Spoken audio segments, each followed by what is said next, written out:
Let them have the flow. Let's get it. So I've got girls. So I'm going to say, girls, if you see this, this is your dad 30 years from now.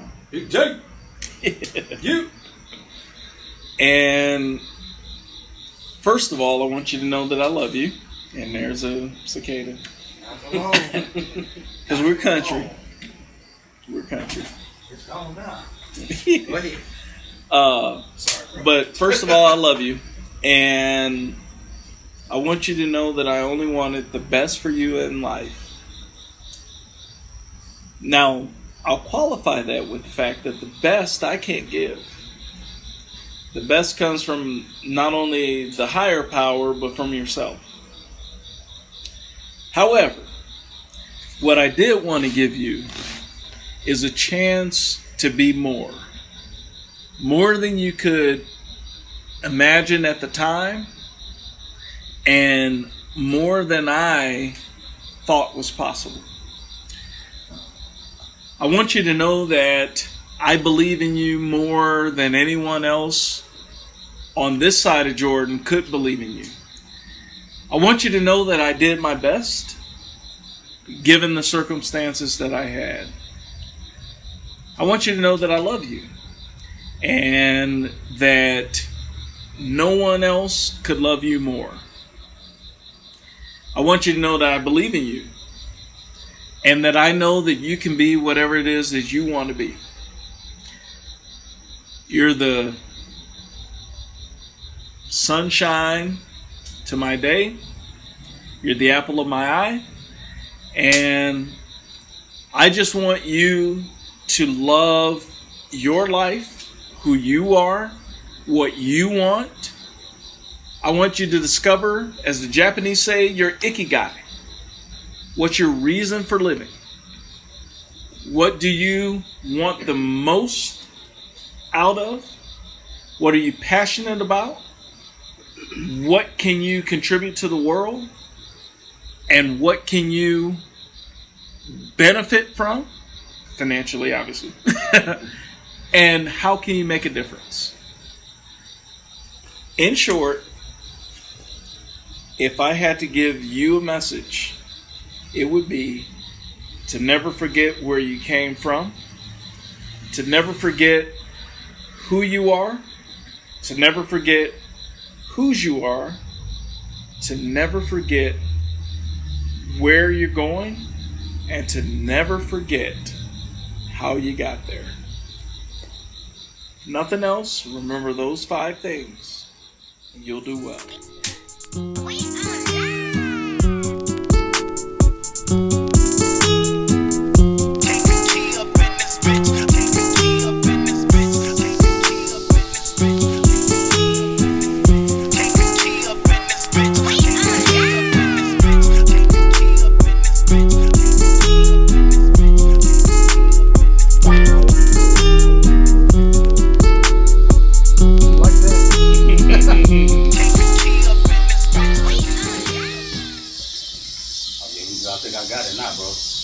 Shit ain't gonna cut off on us no more. What you do?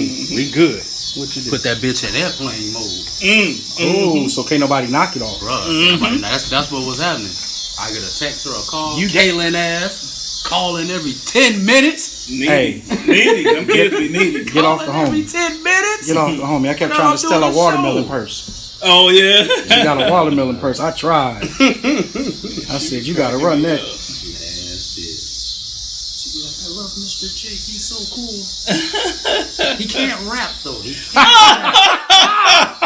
She said that shit when I said that. No, just out the blue. Well, usually she cool. She hear me rap. She hate me. I don't know what happened that day. You must have been playing. I got some bars. The bars must not have been hitting or something. She heard you singing your song. She ain't like the way you brought it out. So She was disappointed. She was like, but he can't rap. That is I wish she said it to me. I'd be like, yeah, your daddy can't rap neither. Man, bruh, she gonna get you then. Oh yeah. Play your song, Dad. Play it for him. Play it for him. I'm gonna tell her I dislike it. She gonna beat me. You know, speaking of her and I ran into Frank Boyer in Walmart on the way out. And he hollers, "Where was you at for my birthday?" Because you know he turned 80, I think, in August. And I'm like, well, first of all, I didn't know about it. Nobody, right? I was gone anyway. Yeah. Oh, you lying? I'm like, how you gonna tell me what I was doing, bro?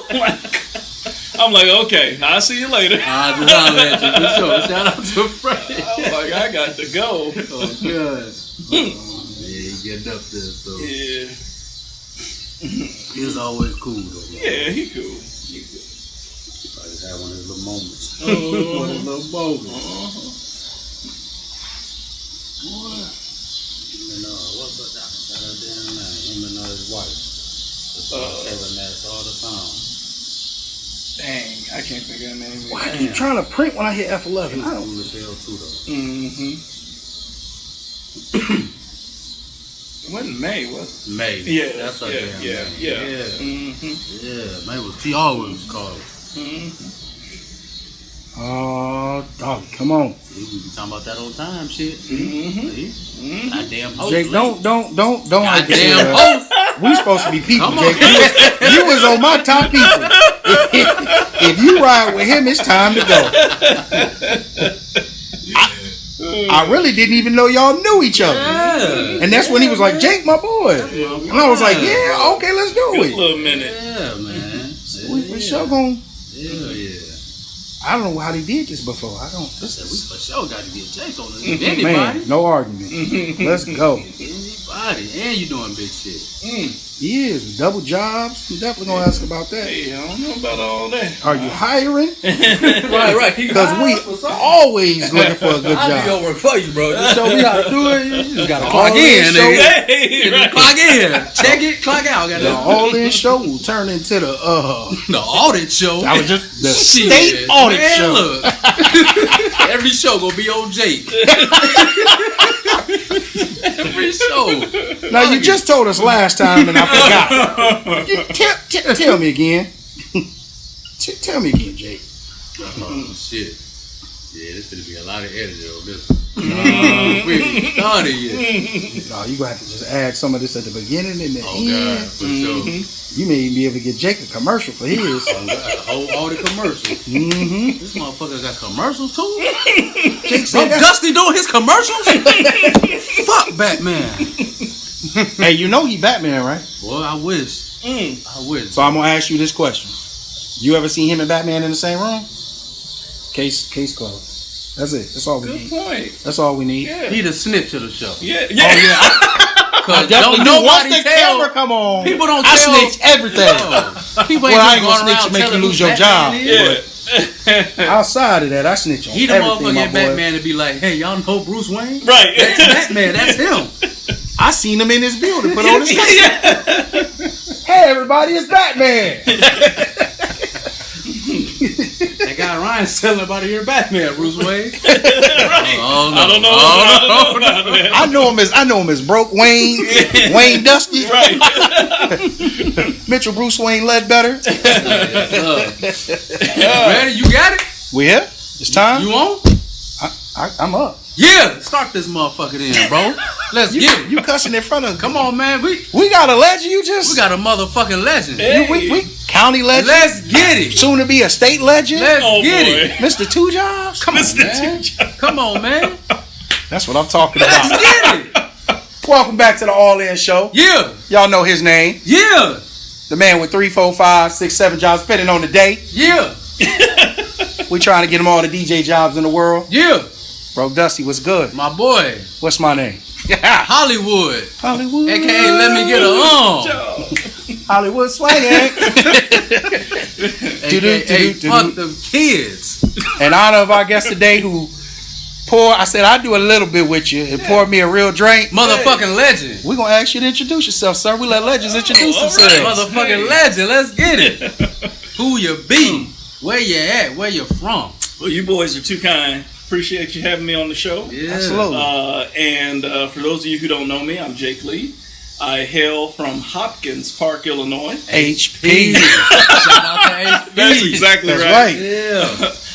Youngest of 5. Mm-hmm. And A 5. Yes. Okay. Yeah, youngest of 5. Okay. And there's a spread between us. There's 14 years between the oldest and myself. So, Okay, all right. Hey, keep it going. That's what's up. Yeah, That's yeah, what's up. yeah. Okay. Shout out to the pops and moms. Absolutely. Yeah. Absolutely. So grew up in the country, obviously. Okay. And like most people, we didn't have much, and had kind of a crazy childhood. One of the things I always talk about is how I, much like when I was elected auditor, Okay. I'm literally still here by accident. Yeah. Okay. And so people ask me, like, what are you talking about? And so I'll start out and I'll ask a question. I'll say, do you know anyone who ever ran themselves over with a van? With the van. With the van. Ran yourself over. So you would have to start. So you started this van, got out of the van. Out of. Is That's it the the van only up way. here or down here? You did that? I did, but I was 4 at the time, too. You're a beast. You're a beast. I just out here on one. Yeah. Hey, hopped in the car, turned the ignition. Well, you know, back then you didn't have to turn the ignition. That's true. So And he that's pulled it how out it of gear, hopped out the car, and said, "Look what I did." Not quite, but, Okay. Yeah. And so, but from that accident, they discovered several things. Okay. I had a birth defect. Okay. And so they were able to correct that eventually. At first down here back then, they didn't have pediatric surgeons or anything like that. Right. So I actually got worse as they were trying to deal with all the issues I had going on. This is what around 90. Early 90s, yeah, 91, yeah. It was Mother's Day, actually, of 91. Ma, I got a present for you. Ma, I got something Yeah, for you. Damn, mom. Yeah, Surprise! I ain't right today. Yep. Okay. Yeah, and I ended up spending 33 days in the hospital between Riverside and what's now Stroger. Damn. Okay. And they drained from the fall. They think I lacerated the liver, so they drained all that bile out of me. It's like 2 gallons. I mean, it was a ton of bile for. It was poisoning me, obviously, and untwisted the intestines. Took care of the. I think the bruise on the brain went away on its own. So this was a serious hit. Yeah, with the it was van. bad. This was for It was real. bad. This Yeah. I thought like they bumped him, no. and they had to take him in to get checked. It you was like, he damn near died. he laughed first, so I thought it was okay to laugh. No, it was. You real. hold on to old stuff. That's old. Excuse us, Jake. He real rude.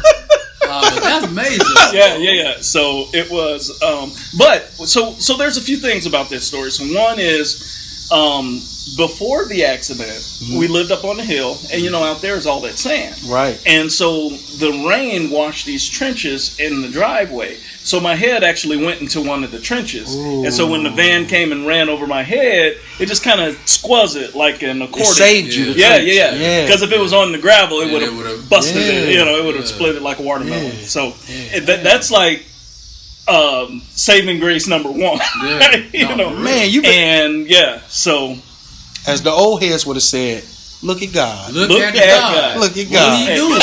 yeah, won't he do it? He working mysterious Hold on. ways, Not won't baby. he do it? Won't he do it? Won't he do it? Won't he do it? Amazing, He working man. mysterious ways. Yeah, absolutely, absolutely. And so the kicker is that had that accident not happened, the birth defect that they corrected while I was in the hospital actually would have killed me in adolescence because I had an undetectable version. Normally, it shows up about 18 months to 2 years or so in age, and it never showed up for me. So it would have been truly a real a blessing problem. in disguise. So it's a blessing in disguise. So you like an angel. Damn it. You like you Batman. I don't. Oh, see why you see? No, we gotta cut that. It's too early. It's too early. It's too early. It's too early. It's Jake's show. Yeah. Jake gonna tell us He when to ain't cut even the got show. 10 minutes in. You told my identity, bro. My apology, Bruce Batman Wayne's What the fuck? Ledbetter Dusty Sir. I'm out to Will Smith they ass. I'm Fat Alfred. I'm Fat Alfred. That is hilarious. I've been pitching money out of his money. He ain't gonna be Batman long. He gonna be begging me. Lucius Fox. Alfred, how'd you get so skinny and rich? Man. Oh God. Anywho, Yeah. So that was the first blessing. So yeah, that was my first blessing. And so of course, now I can joke about it because obviously it was so many years ago, and I'm okay. At least I think so. Yeah, you're good. It's probably at the dismay to a great many people, but I man, fuck them. We'll get to them soon enough. It is good though, and it's one of those things that you look back on and you're really grateful for having a second chance. Yeah. And because, my life had just started. I was a little over 4 at the time. 4 years old, bro. Yeah. That's crazy. So you get healed, you get fixed up. Yep. Tell us where'd you go to school, what gets you going that way? How did you get into auditing? And how does one become the city auditor? County, excuse me, my apologies. Yeah. County auditor. Yeah. Gotta get it right. Gotta get that shit right. I normally snitch and I apologize. Bro, Dusty wrote my notes today. I apologize. What is he doing? Don't shake Batman hand. That's What criminal. is he doing, Jay? That's criminal. You been told on me already. Your shoes match. I'm telling that to Your you. shoes match. Wait, are those Jordans? You know it. You know it, my boy. Hey, Bruce Wayne. Them customs. Because you see what I'm wearing. I got the Nah, man, you That's good, Bruce though. Martin. Carnival sandals. Bro, that's Bruce Martell Wayne. Oh gosh. He was born a Pisces. Read the rest of the credits at the end of the show, so you too can know who Batman is. Put all my shit. How was your childhood, bro? Just as a child coming out of Hopkins, youngest of 5, after the accident. Yeah. So I know there was a lot of healing. You know. That took a toll on everybody. Yeah. My childhood was kind of. It was good and bad. Like, the best of times, worst of times type of thing. Right. So the younger 3, there's only 3 years between us. Okay. The other siblings are much older. Okay. And so the younger 3, we were always around. Yeah. My dad worked a lot. He was a laborer and, did a lot of different jobs, from driving a truck, running a printing press, being I don't know if they call him garbage man anymore, but whatever they call him now, sanitation specialist. Yeah, that's what it is. Yeah. So he one of them up last week trying to get some questions. Shout out to the garbage man. Absolutely. Pops, for sure. So we used to call him the G man back there. Okay. G man. But now it's the sanitation specialist. He used to be cool as a kid to watch them ride on the side of that truck. You didn't know the smell was there. And then they didn't even get off. They used to just scoop up Let's go. I thought, as a kid, you thought it was crazy. As a teenager, adult, it's even more crazy when you see how much they got paid. Yeah. I said, these niggas chilling. Yeah. They just scooping up garbage. Free shower at the job. Headphones around my shit. I'm like, buddy, kicking it. He driving and getting the garbage at the same time. He cold as hell. Yeah, he is. I agree. But of course now they got the little robotic arm that so they come get it, and all so that they really stuff, ain't gotta do nothing. Yeah. But shout out to Pops though. So he did all that stuff. He used to drive the church bus for Bible Witness Camp. Okay. And we all went through Bible Witness Camp. Shout out to Bible Witness Camp. Shout out to Bible Witness Camp. I mean, they touched a lot of lives of kids all over this county for many, many years. Matter of fact, I think now they're approaching.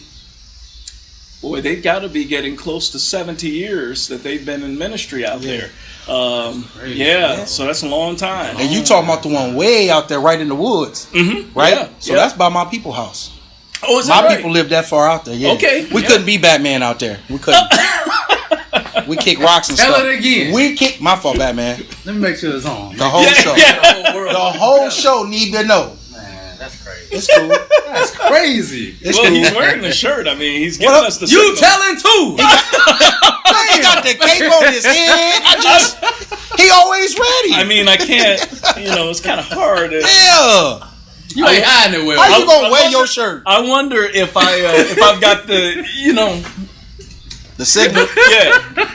He don't need those You signals. know that light ain't gonna be here. I wonder what You just got it for him. You just got to yell, yo. Yeah, that's a rumor. You just yell, yo. Oh, okay. He show up. Oh, yeah. That's Told all them motherfuckers That's be it. cool tonight. We got Jake on the show. That's Y'all right. motherfuckers be cool tonight. Don't make me come out Don't there. make me come out here tonight. The Joker, the Penguin. Man, Bro. Stay y'all ass in the crib. Why Jake Lee on the show? Why Batman break their face, break their arm, break their leg, and then say, "Tell me, talk, say something." They all in traction. You know? Yeah. Jaw off the hinge. Y'all chill tonight. We got Jake Lee. That's we'll fight tomorrow. We'll fight tomorrow. If I gotta come out here tonight. I think that's a confession. He already know. Y'all still They know now. They know. So Jake, again, how did you become the county auditor? So fast forward, I ended up going to the military. Okay. And that's how. What branch of service? Navy. Okay. Yeah, I'm a sailor. Okay. And that's how I got through college. So you can swim. I can swim, yes. You can swim? That's a prerequisite. I mean, you know Batman can't swim? You know what they say. So the Joker just got to get his 6 feet of water? He getting the boat. He out of here. I catch his ass when he on land. He getting in the plane on him. You heard him say he got a plane. You don't get off that water.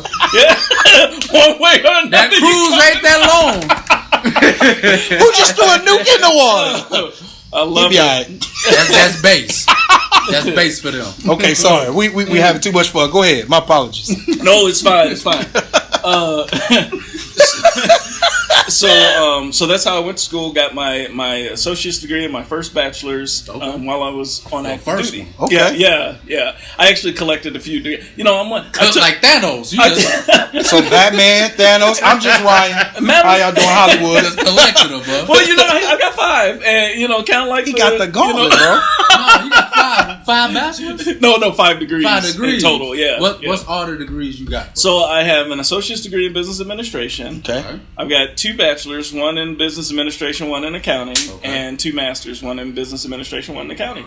So yeah. Wow. I took the 2x2 that Jesus talked about literally. Yeah. I see. Yeah. That's big money. No, but and so anyway, after the military, I wanted to come back to the community, go back to school, obviously, and so I started working. I was in the trucking business for a while. Yeah. So you drove trucks on the corner. I didn't drive. Okay, we waiting up. I wasn't good enough to drive. Those, you know, shout out to our drivers. Matter of fact, September is Driver Appreciation Month. So thank you for you guys. Today. Keep them. Shout out to Chris Robichaud. Today's September 1st. Yeah. Shout out. Yeah. Okay. And shout out to Brenda Grant. She drives too. Okay. She a driver too. Okay. I don't know who else off top that I know. Evelyn. Chris drive. Chris drive. Shout out to Chris. You just gonna leave my Godfather. My bad. Just leave my Godfather. Shout out to the Godfather. To the Godfather. Yeah. You know. Make him an offer. I can't. Matter of fact, he just shout died. out to Aaron Randall. The Godfather just died recently. He did. My Godfather's still here. Shout out to Aaron still Randall. Here. Yeah. Shout out to y'all. For sure.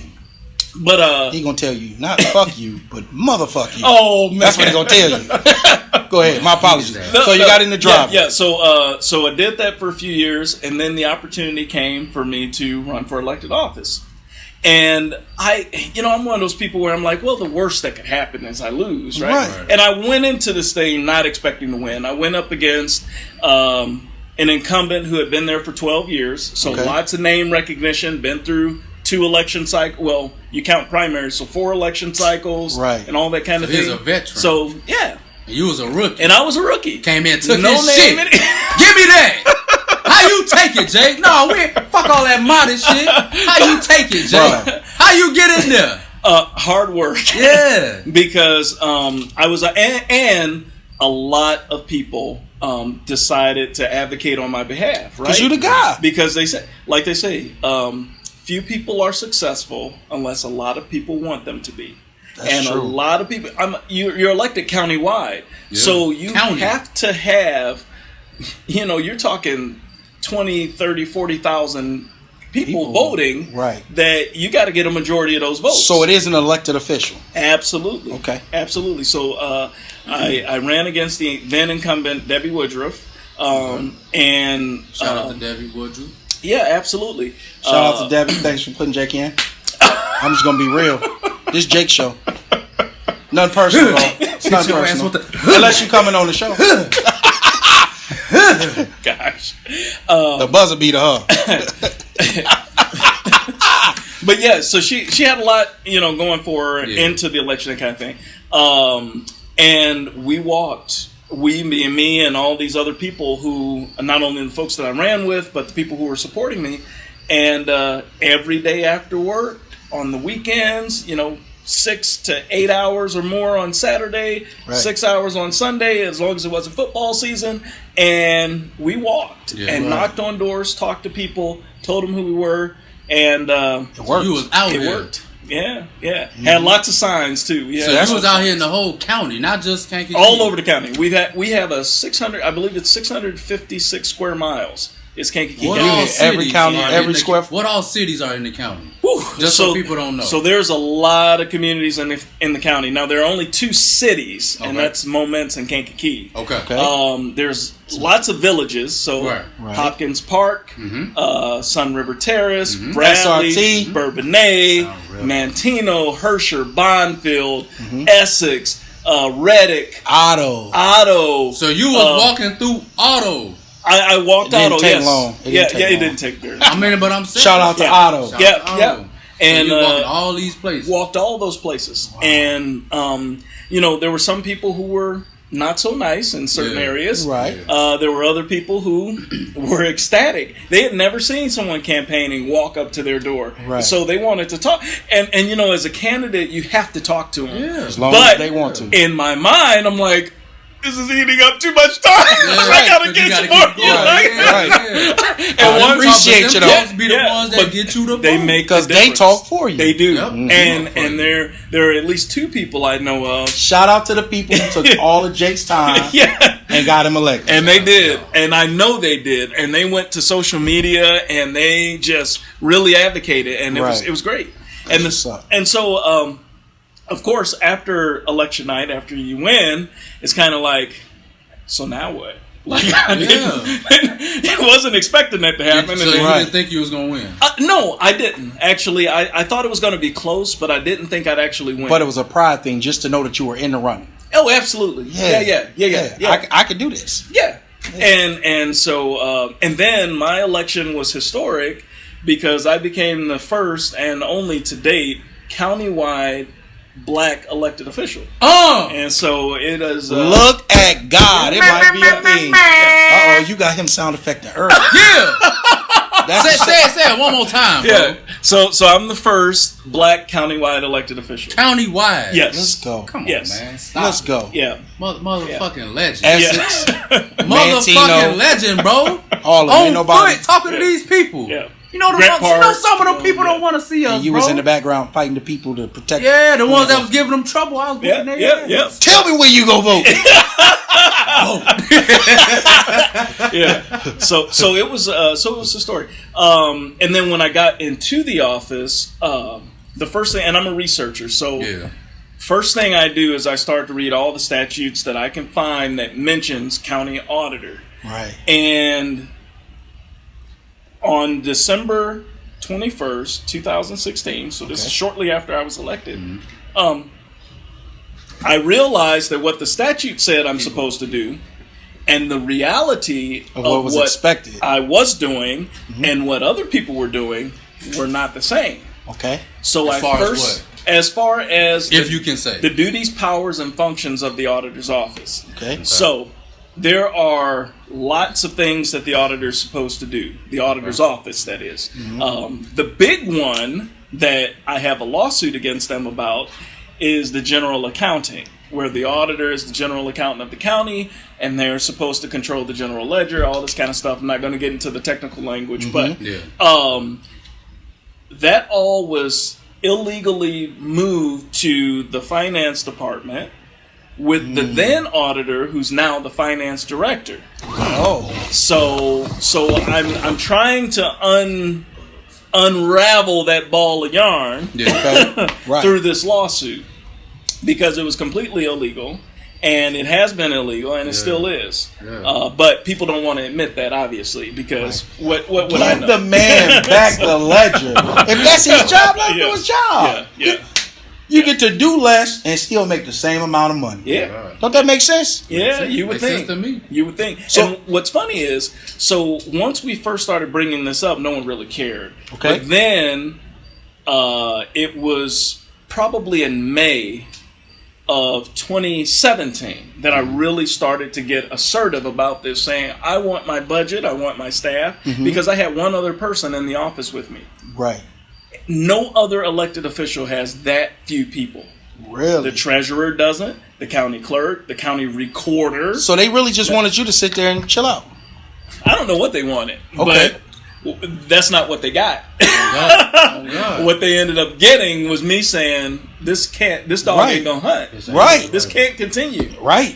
So that started the long road of alienation in the county, where people they didn't feel comfortable. They wanted me to be quiet about it. They wanted to do whatever they wanted to do. Right. And then when I would start recommending certain claims for rejection, or I wouldn't put my signature on something I didn't agree with, then all of a sudden I was a problem. So anyway, not to say my predecessors, I don't know what they used to do, but I'm not going to put my name on something that I don't agree with. I'm just not going to do it. That's your job. Yeah. That's your job. Yeah. But apparently, people didn't like that. So I ended up in the paper a lot with the county chairman and all that kind of thing. Okay. Going back and forth and so stuff. How did that feel, bro? Like seeing your name in the paper for good stuff and negative shit. You know what I'm saying? That's what that is. Right. Whenever it's a disagreement with something that they ain't came to you with, it's a negative. Right. Well, they always tried to paint me as someone who was unreasonable. Yeah. Someone who's incompetent, and that really showed in my 2020 primary. Yeah. Where how you incompetent with 5 degrees, bro? Well, yeah. The 2x2 method. The 2x2. That's another one. Yeah. He DJ Khaled. The man got Kobe Thanos of the degrees. The DJ Khaled, another one of degrees. Now I will say I didn't always have 5, so I got 2 recently. Okay. Between 5 is 5. So. But there are some people. I'll be wearing them like some people who don't have one. So 5 times.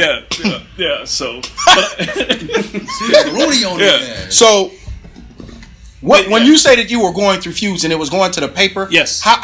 Obviously, this is a public affair that's happening. Oh yeah. How does that happen? Give us a rundown or an example of how this is publicly going on and how other offices are not following the legal rules of what your job, your job description is.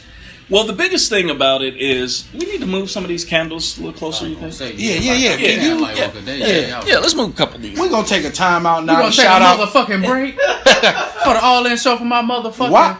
Let's do that rant, bro. You said I need to do a rant. Let's do a rant. I don't know what you want to rant about. You said you want me to do one. You supposed to. You ain't supposed. Oh, now you the snitch. I'm not gonna do that with you. But while we are on break, we do want to remind you right now, we do have our contest still going. We are asking that you go to our YouTube page. Yeah. I wasn't ready for the special effects.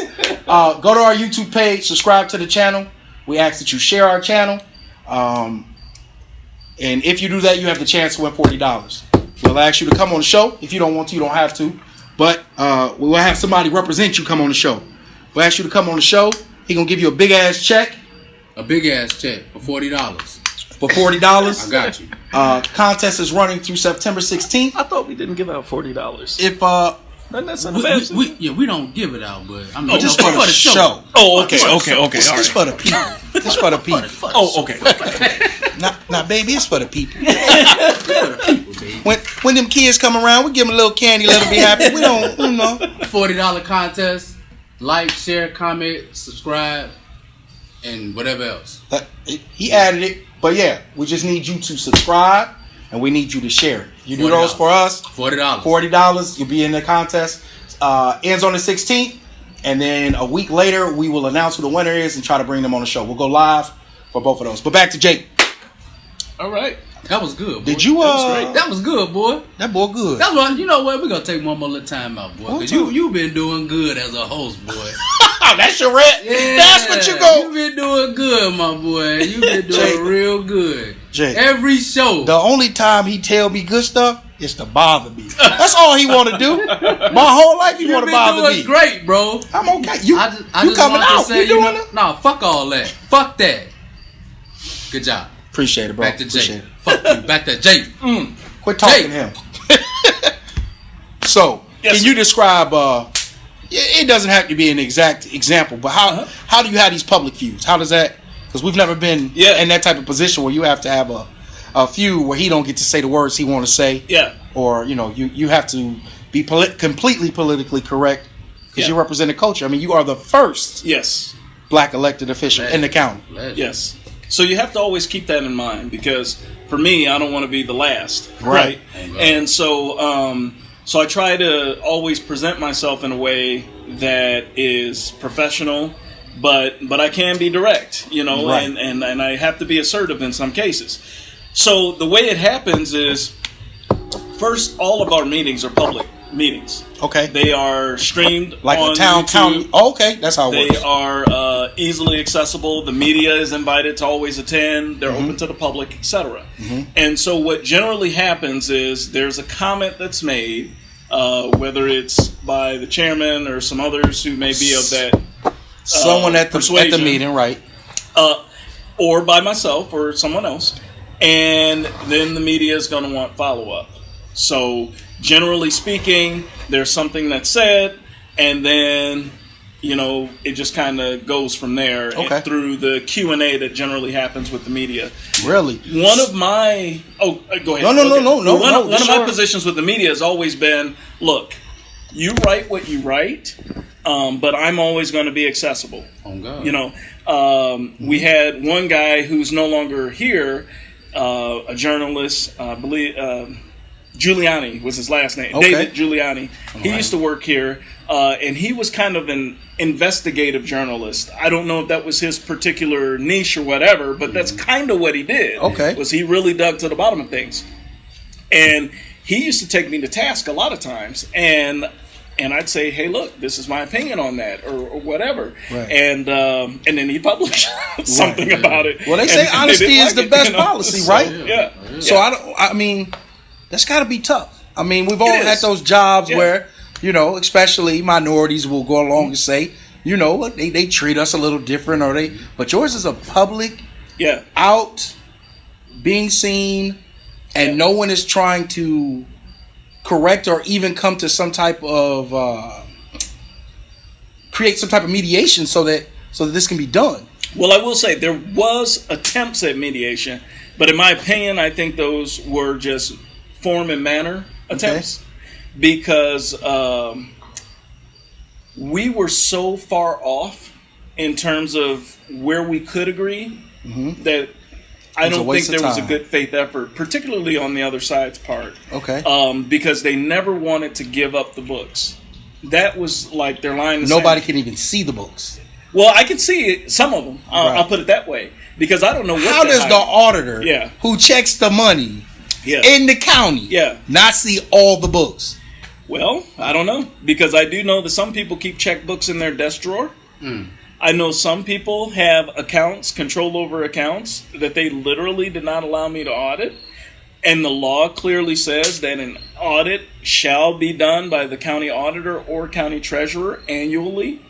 And I actually went to our county treasurer and asked about it, and it had never been done before. And I said, okay, well, we're going to do this. Because auditors don't exist in all counties. Right. Treasurers do. Those are constitutional offices. Treasurers exist in all 102 counties in the state of Illinois. Okay. Auditors do not. We only exist in about 18 of the 102 counties. Because there's a population requirement. So, special. Yeah. I like so, that. I mean, we're a very small group of folks. But y'all got to get a lot of shit done. We got to get a lot done. Yeah. So what are the actual, by the book, by the law, what is your actual job description and what are your duties? So the core duties are to audit all the claims against the county, recommend payment or rejection of those claims. And basically what that means is all the bills. Someone obligate the county to buy a car or purchase pens or, whatever. Right. We have to audit that stuff. Does it follow state law? Does it follow, if it's a grant, does it follow the grant guidelines or federal statutes? Does it follow county policy? Does it, is it properly bidded? unfortunately in this county, they don't really do competitive bidding. In they a pick lot of what they cases, want in, and then that's how it goes. And that's something that I write on a lot of claims. That when I see them come across, and it just may be 2,000 here, 1,500 there, 500 there, but it's all going to the same company, and I don't see any competition, any evidence of competition. Right. I say something about it. And that has drawn ire. So it's almost like you were the Colin Kaepernick of the county officials. I mean, they gave him the fake job interview or arbitration, like they did cop. Man, I mean, I'm serious. It's a perfect analogy. I really the more you talk, the more I'm like, man. Some parallels, yeah. I didn't kneel though at the. But you basically did when you said, "Hey, let me do my job." Yeah. Right, I just want to do right by my job. Yeah. Don't hand me back the book. Give me the ledgers. Yeah, give them all to me. Dealing with all this shit though, like having to do. It was tough. Nah, bro. It was just tough. The way you said it. You look stressed. Yeah, right. Listening to it like that. It's like having children. You can't even see your kids, but you got to keep paying these bills. Right. Yeah. I knew he felt that. Don't even do it. I knew he felt that. Don't even do it. Don't do it. Don't even do it. We ain't going to child support. Don't even do this it. Jake show. Don't do this Jake show. Not the yet. title of it is the Jake Show. Not yet. Not yet. Okay, but it was stressful, and what added insult to injury was some of the crazy that happened. So, for example, my office used to be on the fifth floor, but I'm going to be frank. The county chairman had to walk past my name every day, and so I ended up being forced to move against my will to the fourth floor. How they treat you like a black man in the yeah, and I will be honest, and that happened in 2018. About that time, I was ready to quit. I was going to resign and go and move away. Let them have it, right? Let them have it. But that lets them win, and I said, "There's no way I'm going to do that. I'll at least finish out my first term." Yeah. Right. Yeah. But then the signs started coming that I probably needed to run for a second time. Yeah. And of course, that's when I went into that ugly primary where instead of using slurs, they use things like ignorant and incompetent and all of these other things that I'm clearly not. Liar. All Sorry, I mean, cut you out. 5 degrees. Ignorant and incompetent. Yeah. That was a common theme in that primary. And interestingly enough, so you all know I'm a Republican. Okay. And so they challenged me in the Republican primary in Kankakee County. Do I need to go into the demographics of why that's significant? Okay. No, you ain't even gotta tell them. And here's what makes it so beautiful is that in Kankakee County, where people who look like me are overwhelmingly Democrat, and they're only 14% of the population, and I still won. Came out in droves. He looked like me. I like that guy. So they was on some Democrat shit, and you're a Republican. But that's what Democrats do. For the most part, but they mostly divide it, and then they eventually pick one. Once one's picked, they come together. When Republicans, they already know top. Absolutely, we sticking with Buddy. That's the guy. I might not even like Buddy, but we gonna fuck with him. And this is what tells me about Kankakee County as a whole, at least in my own experience. Okay, is that as a whole, Kankakee County said, Jake is trying to do the right thing. We don't care what he looks like. We don't care about any of that. What we care about is the fact that he's looking out for us and he represents our interests. Yeah. That's what they said. Yeah. And so I ended up winning that primary. That's love. And it wasn't only by like a percentage point or a couple hundred points. I mean, it was by a few percentage points. So but when you watch, it was significant. When you sit and watch people battle points, you got about it was much closer. So than what you blew out about 20? I think it was about. NBA terms? No. It was like about 6%, I think. So what he did was in the close. Fourth quarter, the last 2 minutes, he pulled away the last 2 minutes. That's what it was. That's what it was. He kept going to that free throw line. Yeah. And we were actually here election night that night. My cousin was here, a couple other folks, and we were just kind of having a good time. Invited? Watching the thing. He wasn't in town. It's okay. We didn't even know each other. Oh, that's fair. Wait a minute. When did you get Oh, we knew each other, but we didn't know each other. That's fair. That's fair. Yeah. Let's do a side note. So I want all y'all to know. Jake, I gotta throw Jake under the bus this time. I told you. So look, that's my job on the show. Here these tire marks coming. I don't know. I don't. Over the heart. Snitch away. So look, I was working at the bank, right? Okay. Jake was in charge of the Chamber of Commerce. They had a younger group. Yeah, Young Professionals Young Network. Professionals. Yeah. I meet Jake for lunch. Jake, like, we gonna get you in here. It's a little rough. We try to get everything together. We gonna get you in here. A year later, I moved to Chicago. Never even made it in. Bested him a few times. Like, what's up, my man? We still try to get it together. Which we were. Still. We were. Okay. Yeah. Okay. Still. Did So y'all I left. Get it together? I left. Oh, you left. He left. I left. After a year, Oh, Yeah, this is true. it hurt, Jake. I It cried. wasn't that long. It was. was it really? It was about a year. All Yeah. right, my bad. It's okay. Still ain't got It wasn't his fault though. They was getting it together. They were getting it together. Jake had a lot going on. Now I understand. I'm not even mad no more. Patrick Berry. I appreciate that. Good. Jake had a lot going on. Yeah. Jake There got was a lot going on. Yeah. So that's how I know Jake. What's up? Yeah. Yeah. So you said you had family here, election day. And so as I'm watching, we're all watching the numbers roll in. It's like everybody's telling me, you got it. Yeah. And I'm the skeptic because in auditing they teach you professional skepticism. Yeah, right. You don't You just don't have it till you have celebrate it. until Right. And so anyway, and I'm just kind of like, I don't know, it's close. And then all of a sudden, colors start turning, and then I start getting phone calls and text messages, and people are congratulating me. I'm like, what are you talking about? Like, only 60% of the votes are in, whatever. Already, I'm like, and then sure enough, when it became official, so then the radio called, of course, and they want to get a statement and all that. So we talked to the radio, and then the newspaper showed up, and there's a big picture of me because I was on the phone with the radio when the newspaper guy come. Yeah. So I'm standing outside on my phone in a baseball cap with a cardigan sweater on. Chilling. And I got this headline or whatever. Yeah. But what was interesting to me about that race, my competitor never called, never messaged, never anything. Because that's usually common courtesy, right? Usually it is. Hey, good job. I wouldn't call him if he won if we was going to... He's different. He's very different. He's very different. They just walked off the Bruce like Wayne led Better Enterprises. It's completely different. Yeah.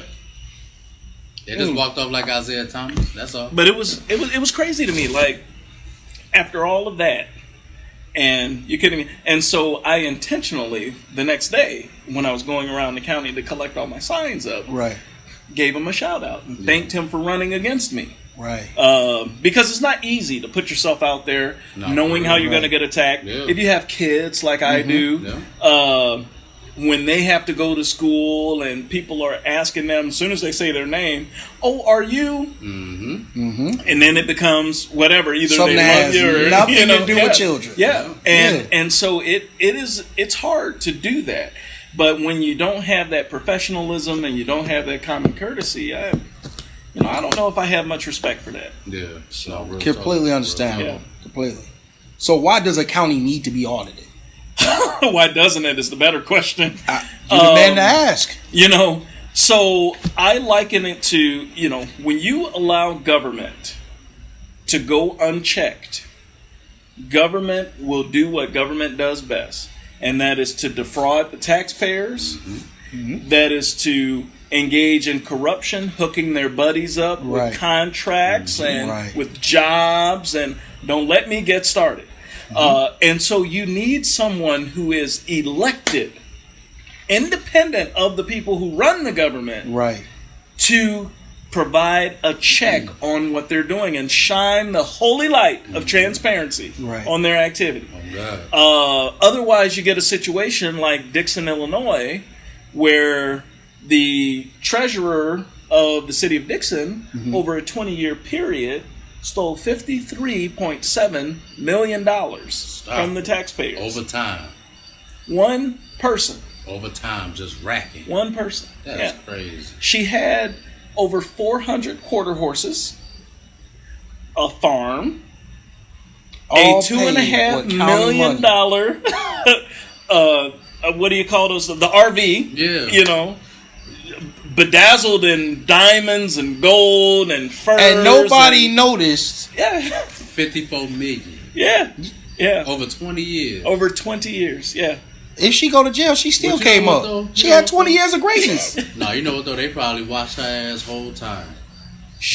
Everybody was getting paid if she was getting paid. We're going to collect and then... By the time the FBI got involved, she was stealing about $6 million a year. Stop it. By the time they finally arrested her, she had, which was during the course of the year, I think she had stolen upwards of a few $100,000, probably about $500,000. She was just getting started. Yeah. I mean, she was coming to the end, you know, and so when they were interrogating her, she immediately confessed to everything, and she said she thought she had stolen maybe about $10 million or so, only about $10 million. That's it. That's a little not a big deal. Yeah. That's a little something. I just stole a couple 10 million. Hell yeah. Damn. A couple dozen. I mean, A couple dozen million. it's just such a spectacular story. I mean, you're not talking about I've never heard this story. Did you know this? No. Well, there's a wonderful documentary about it that Dr. Pope from DePaul University I'm finna check that shit out, called All the Queen's Horses. Okay. And all the Queen's horses. We're going to all put the that at the Queen's bottom horses. of the comments. Yeah. All the King's horses. All the Queen's horses. Yes, all the Got Queen's it. All horses. the Queen's horses. Yeah, Dr. Pope put together that documentary, and it is really a very simplistic case of fraud, because what she did was there were 6 City of Dixon accounts. Okay. There was a 7th account that no one knew about called the RCDA account, and or RSCDA account, I think. And what used to happen, so she'd go on vacation and she'd tell her secretary or whatever, just now remember to only get these 6 accounts when you do your reconciliation for your treasurer's report. Didn't say nothing about this. Absolutely. They were only supposed to ask about the accounts from the list. Well, one day, the secretary got in a jam, was under the gun to get the reports done, and called the bank and said, I need all the accounts. And so she sees this RSCDA account, and she's like, well, I've never heard of this, and I can't get anything to tie out. So then she goes to the mayor. And then the mayor immediately goes, we've got a problem. So he calls the FBI. And then it just kind of unraveled from there. But the classic case was, check comes in. Instead of depositing the check to the proper account, I deposit the check to this RSCDA account. Out the system. And then you don't know nothing about it. I do whatever I want. Yeah, take most of it out and put it to the other 6. Absolutely. And so the city of Dixon is falling apart. Potholes, police is underfunded, all, staffing cuts, you name it. And they're like, where is money at? Yeah. Well, she's living the high life. It's just unbelievable. Unbelievable. And it happens all the time. Fraud worldwide is like a $1.2 trillion industry. I mean, it's I bet. huge. I bet. Good thing you out here to stop some of that. Yeah. It's a huge industry. Fraud is, and fraud in government happens all of the time because it's harder to check and balance. And in county government, it's even worse because county government is so decentralized. You have all these independently elected officials who can do whatever they want in a lot of ways. No checks and balances. And they're not accountable to anybody in a lot of ways. Yeah. And then even the county board is even independent of all them. And so it becomes this real, kind of like, what's that game with the cup and the mousetrap? And you just don't know where the ping pong ball is. Oh no, he's talking about what is it? What the game they do in New York with the ball, 3 cups. Yeah, 3 cups. I think is what it's called. Yeah. If you know the name of that game, put it in the comments, and we'll come back and tell Jake what it's called because I don't know the name of that game. Crazy. But yeah, and follow the ball. Maybe that's what it's called. Maybe. And so it's our job as county auditors to follow the money. Right. Oh God. Because the money will tell a story. And then what you really want to get them on edge, figure out these elected officials, who's contributing to their campaigns. Yeah. and then find out who owns the companies that are getting all the business. Because I bet you there's a lot of overlap. Yeah. That's what got, I think it was individual number one or agent number one, the former Speaker of the House of Illinois. So got him in trouble. Because they followed the money. They're following the money. Now, nothing's been official. I think he's just been indicted. Yeah. Right. But he's not convicted of anything yet. Yeah. But it's on its way. It looks mighty suspicious. That's crazy, my boy. That's So you're saying every city need an auditor. I don't think you can have too many auditors. I don't think there's any such thing. That makes sense because somebody's watching somebody. And what you are able to save in prevention of fraud, I think more than compensates for what your budget for an audit staff would be. Right.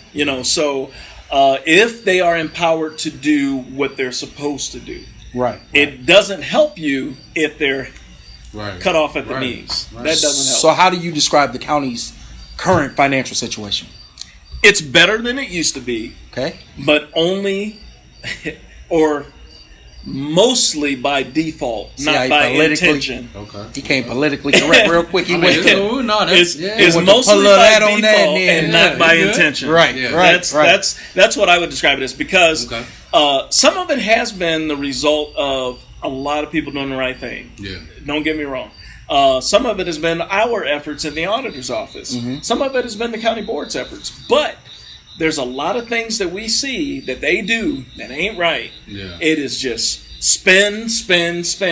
Like, and now that you've got all this ARPA money through the COVID funds, the COVID relief funds that have come from the federal government, they act as if it's just the county's awash in cash and we have to just get rid of it. Yeah.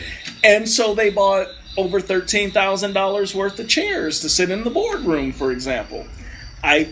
I got a hard time swallowing that pill, as a taxpayer, much less as a county auditor. $13,000 worth of chairs? Chairs, yeah. Yeah, chairs. Yep.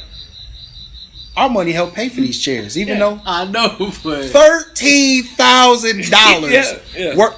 Yeah. Kankakee County. Can we please get somebody from the board to come on? Because I ain't never had a rant. He know I'm ready to go. $13,000 for chairs. Yeah. Is there and they complaining about school buses. Is there an explanation why? Of course not. Okay. And we totally disagree with it, but the county chairman just puts it on the credit card, and there away it goes. So, technically, isn't your job to say no?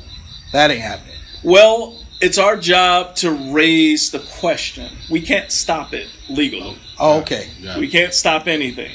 But we can raise the issue, which they ignore. Like, hey, man. Yeah. I don't know about that. Yeah, absolutely. Slow down after the $13,000 chairs.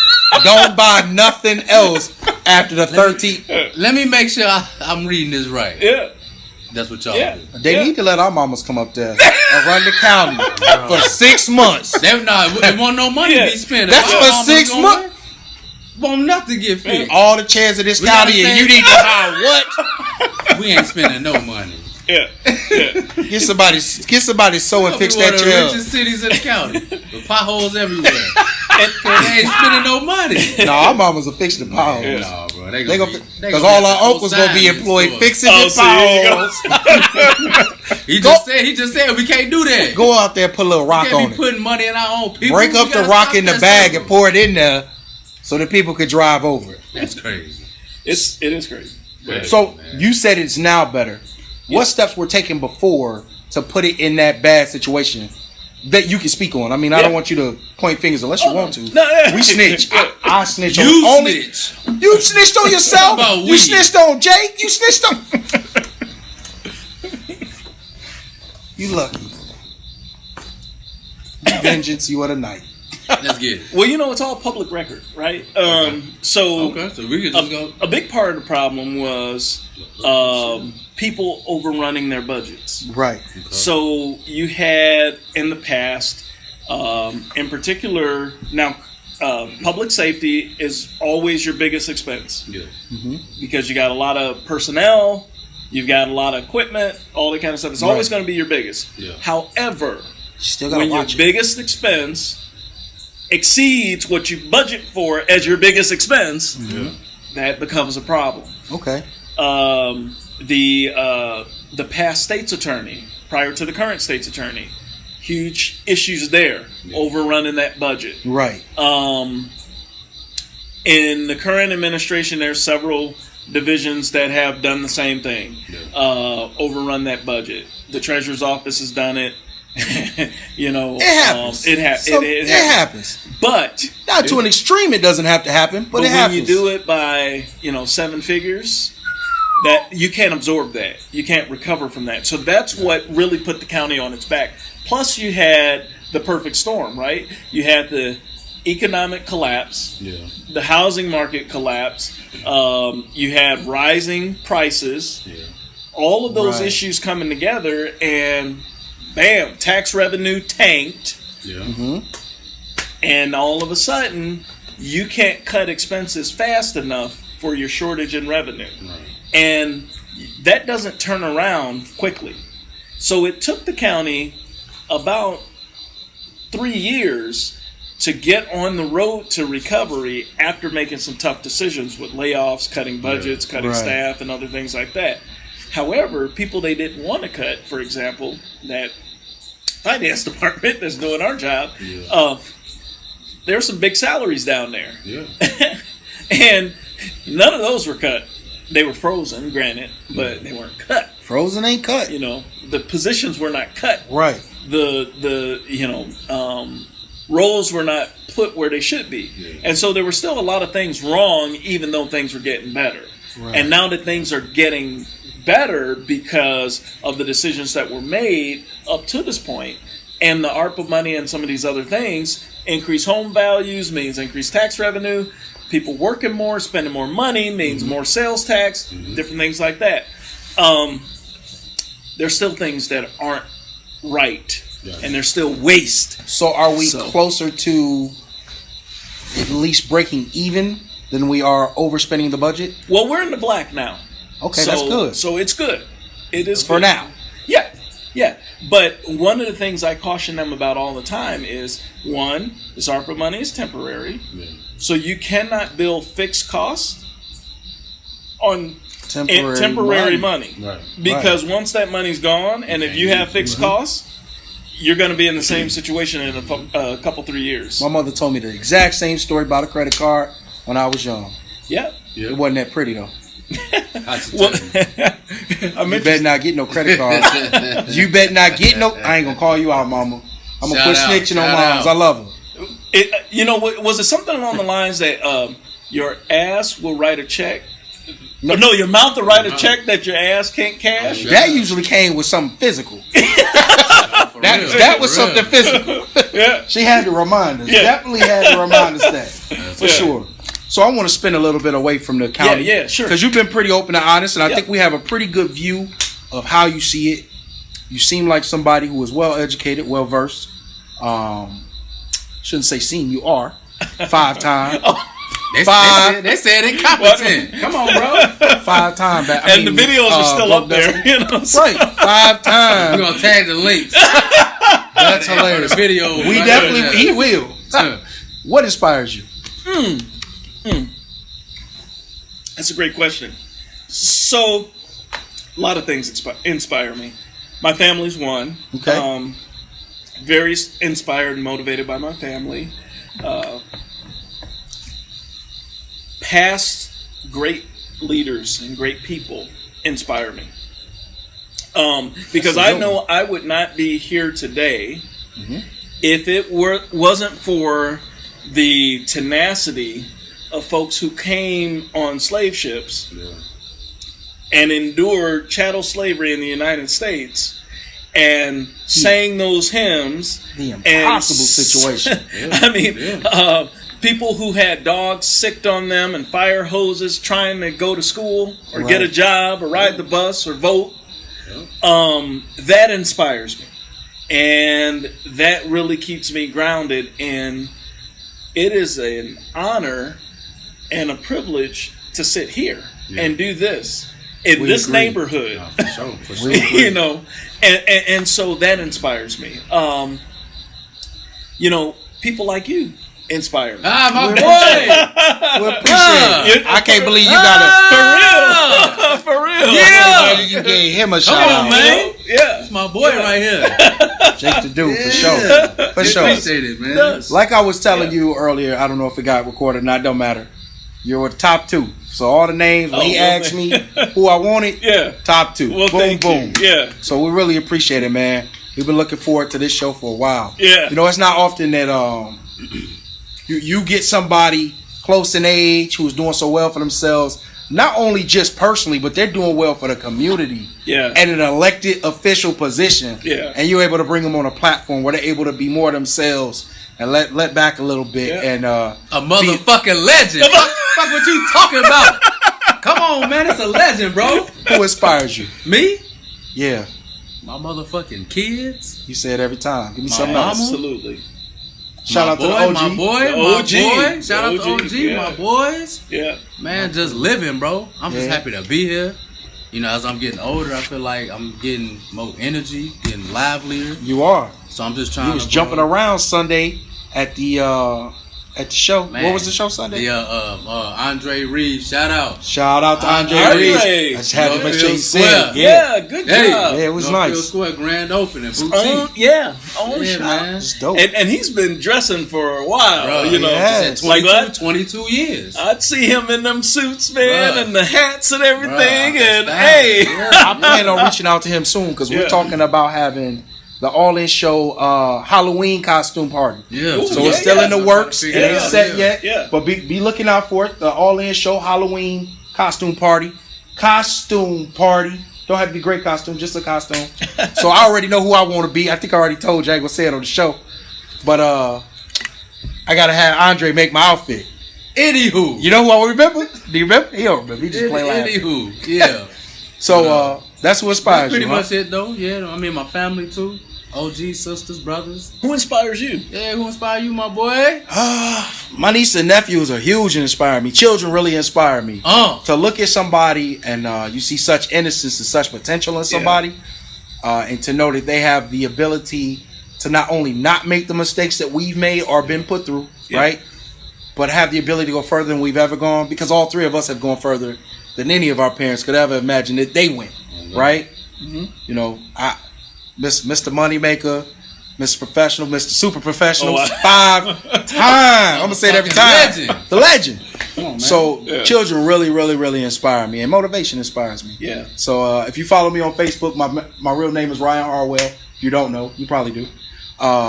That's pretty much all I do. Yeah. My posts normally, if I'm not being playful, my posts normally are to inspire or to strike the mentality into you, to inspire. So sometimes I'll ask a question to lead to inspire. Yeah. And can I say, keep doing that?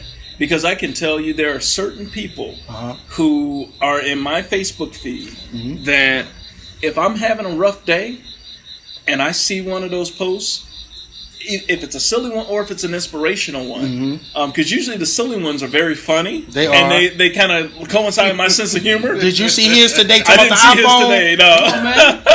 Disrespectful. But it helps people like me all the time. Right. And so keep doing that, because there are so many folks out there, I'm assuming, Right. because I'm not unique, right? There's so many folks No, out you there are. You a who legend. need that. Yeah. No, So and I keep agree. doing it. You know, Please so keep doing it. I don't Yeah. normally run around screaming, you know, my whole life story, but Yeah. I've been homeless twice before. I know what it feel like to be down. Really, 3 times, but I was too young to remember, right? But as an adult, I've been homeless twice before. I know what it's like to sleep outside, sleep in the car, not know where the next meal or shower's coming from. Yep. So for me, I tried to kill myself at 23. Oh my goodness. And Did you? I did. I did. So I was a big partier back in my day. Oh. So I was a little intoxicated with that liquor. Well, That's why I don't, as you see, it ain't moved as much. I don't really drink much anymore. Yeah. Really intoxicated, and I was in a really bad altercation. And life, this is part of the whole homeless thing. And life was just really on top of me, and I saw no way out. And so, I tried to kill myself. It's funny, but so I'll tell you the quick story. You know, my best friend actually saved my mother's life. So He'll be my best friend forever. He has no choice. Shout out to Keno Whitlow. He hates hearing this story. So, yeah. Give me that name. That's my best friend, Keno Whitlow. All right. Keno. The gift. Yes. So, I got dropped out outside of my mom's house. We were all partying, and I got dropped off outside of my mom's house. And so when I got out the car, I'm getting into it with my guys. Like, I'm tired of this. I'm angry, but I'm just going off to go off. Mm-hmm. So she comes outside to see what's wrong, and she ignites it. So at the very end of it, I don't know if you guys have situations with your parents where sometimes they know what to say even when they don't mean to say it. And it just, so I had everything was there and it just ignited. So I went to run. There's a busy street by where she lives. I darted straight into the traffic. I tried to end it all. And as I get right in front of this car, and no exaggeration, the car is about right where he is at. Something's tugging me. It's my mom. I'm losing my mind. My mother's finna get hit by this car. Finna really hurt my mother from nowhere. He comes, knocks us out of the way. Saves our life. Your ass. Yeah, saved our life. So shout out to Keno Whitlow. The whole world know the story now. I ain't got to tell it no more. Yeah, so he has no choice. Something. Yeah, man. But then you turn it around and you realize the next morning, okay, so how do I get this going? Right. What can I do to not feel like this? Right. And I learned to just put one foot instead in front of the other one, and then it just got better, and it got better, and then I quit accepting the bad things, and I realized I have bad moments. I don't have bad lifetimes. And moments are passing. Exactly. They're fleeting. Exactly. I don't think there's anything wrong with going through the motion of feeling down, but you can't stay there, and you can't stay there long. Right. Because sometimes hitting that motion is what actually teaches you the lesson. And that is actually a great segue into something that's dear to me is our young people today. Let's do it. That's one of my questions for you. And, one of the questions I struggle with all the time is how do we get these young people to believe in something that will motivate them to leave the mess and the nonsense alone? Like, if you want to, anyone can make an excuse, right? I have a broken home, I have a dysfunctional family, I've got this around, I've got these influences or whatever, and we've all had, and I won't go into too much detail about what my childhood was like in those areas, but we've all had our issues. Yeah. And our family was just as jacked up as everybody else's, or anybody else's, I guess I should say. Right. Even though people had their own perception about us because we lived on a hill, but that house, like, first of all, it was junk. Okay, and we had no running water sometimes. We've gone without electricity and all that kind of stuff. We had the syrup sandwiches and, the ketchup definitely sandwiches. Understand. And, you know what I mean? Yeah. So, remember the government peanut butter and the tin can where all the oil sat on top and kaboom, Kaboom used to be so we couldn't get nasty, bro. Wick. We all had Wick. You didn't just buy Kaboom. Wick. Kaboom was bought off Wick. Kick smoke sugar? Wick. King Vitamin. Come on. Remember when they came home with the big bag of cereal? It wasn't tricks. It was confusion. You know what I'm saying? Or what was the brand? It wasn't Cocoa Pebbles. It was the Cocoa Puffs? the big old. No. That was name brand. The big. But that's what I'm saying. You get the big stupid bag. And it would, like I said, it would be some off the wall. Yeah. It's not Captain Crunch. Yeah. It's Admiral Rocky. You know what I mean? It's close, but it ain't. I couldn't think of one quick for the Cocoa Puffs, but you know what I'm saying? Like so. Yeah. I think I answer your question. In my personal opinion, I think I have to answer your question with a question. Yeah. Coming up, going through those struggles, who helped guide you through them? Oh my goodness. For me, I was actually very, very blessed and privileged because even though I grew up in the worst school district in the state, and the state had the worst schools in the country. Shout out to Illinois. Shout out to Illinois. Say it one more time. Shout out to Illinois. But I went to the worst district in the state. Right. The state had the worst schools in the country. And damn. But despite that, help me. Despite that, right. I had some teachers. Let me tell you, I had people like the late but great Miss Cheryl Pickens, my third grade teacher. Shout out. Miss Seymour, Sandra Seymour, I think her name was. She taught my mom, my first grade teacher. That's what's Miss up. Gooseby, kindergarten teacher. I can name them all. Mr. Edwards. I got my start actually with Black History. My boy. What's going on? Hey. No, you good. Let's get it. What's good with you, man? What's going on? Gotta avoid the camera, man. So, the reason I asked you those questions is running. No, he doing his thing. Yeah, Miss Deborah True, my fourth grade teacher. I can go on and Miss Run you know, Miss Porter, my fifth grade teacher.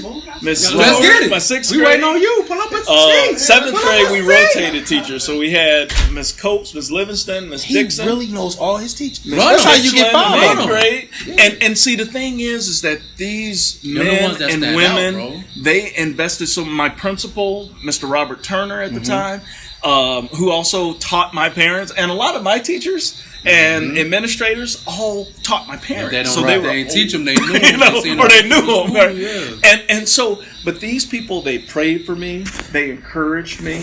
When I was in the 8th grade, I really went through this identity crisis and lost my faith in God and all this kind of stuff. And they still did not give up on me when I was giving up on myself. I graduated valedictorian, but all year long, my grades were slipping. I had an A+ average. I was at like a 4.11. And they slipped all year long, all the way down. What they slipped to? Like a 3.9? What you mean? Yeah, well. What they slipped to? But come on, man.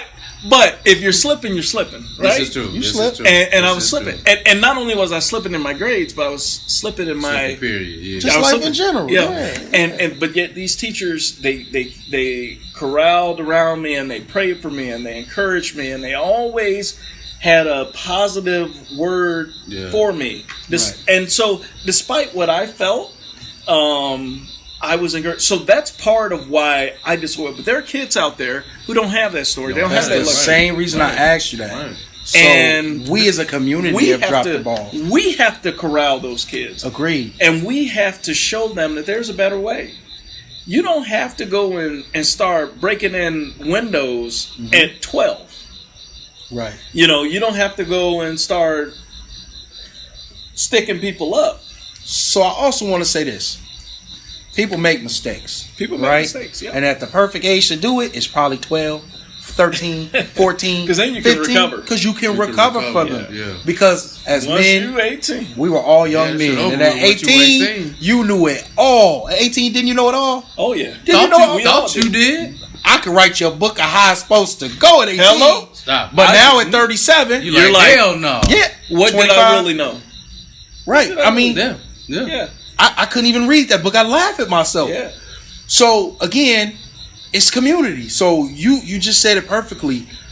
There is no longer the bring the children around. That's one thing I can say about our community. So me, him, all my other male friends, all their children know who I am. Some of them I'm in their life because they need another male role model. Absolutely. They need a figure like me. Yes. Some of them, hey, what's up? Good seeing you. Mess around with a little bit and move home. Some protein. Uh-oh. Oh, yeah. And it got me a little bit too. I got you. So, some of them don't need it, so you don't give it, and that's how the community works, right? They don't have that.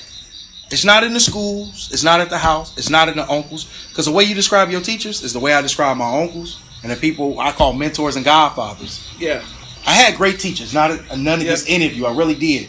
But outside of the school, right? Ryan was a good kid, so it seemed like he didn't need any of that.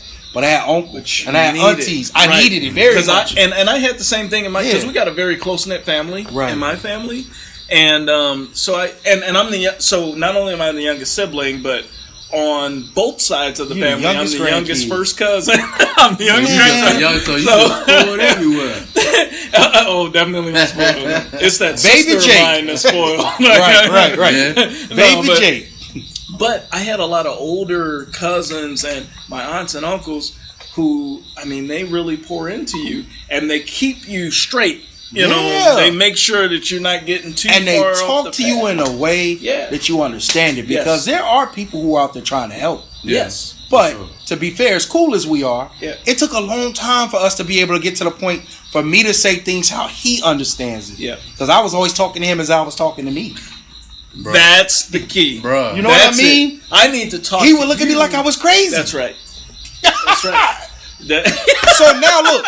So now I tell him what I need to say as close as I can to him, and then tell him, I know you don't care though, so and he'll be right into it. And then a couple days later, it's good to go. He absorbed it, we're good. Yep. But that's who he is. And in the other sense, he understands that I don't need someone to agree with me. Right. I need you to help me see all the viewpoints. I'm gonna find my way. I need viewpoints. Yes, right. So that's what every time. It may be a quicker way to get there, bro. Exactly. He gives me devil advocates. He gives me alternate things. And sometimes it comes out as an argument with him, but it's not, externally to him. But I know that now as a grown man, and I needed that as a child as well. Yeah. So I think personally that's the problem. And I hope we provide these outlets. And I know there's some people who are trying to, like, you gotta. What's wrong? Trying to beat these bugs. Yeah. Uh-oh. Here, let's move this. Oh, something big. Closer to the light here. They coming in. Oh, I was about to steal on that little. Oh, that's a bat. That's not a bat. That's a baby bat. Why he scared of a bat? You Batman. Use your Sonic thing and they left after that. He put that candle up there. They gonna dip out on this here. So they're trying to come to that. Ooh, that's a something. That's a baby bat. That's a cicada.